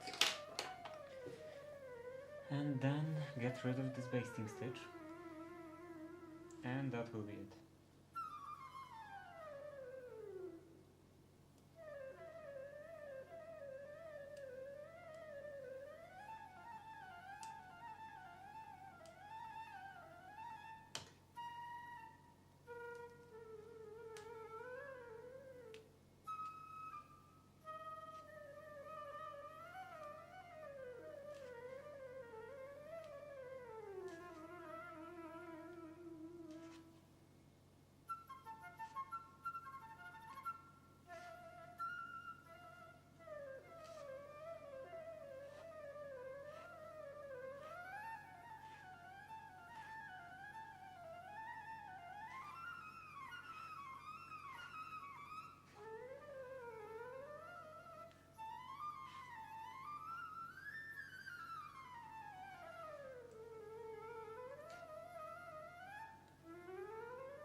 Okay, so that part is done.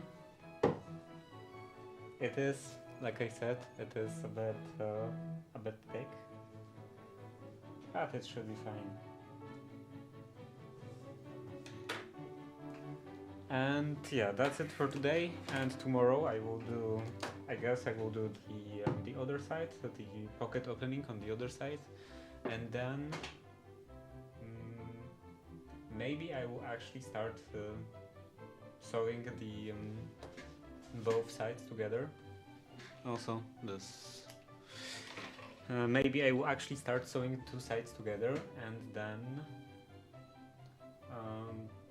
then maybe I will start taking care of the fly, because this will take quite a bit of time. I will have to do all of the buttonholes and stuff. So yeah, it is going fairly fast. Like, I think this will maybe take 3 days or something like that. So yeah, that means I definitely have to order the needles for knitting and yarn for knitting, because looks like this project, the next project, will be pretty soon. So yeah, that's it, and see you tomorrow. Bye.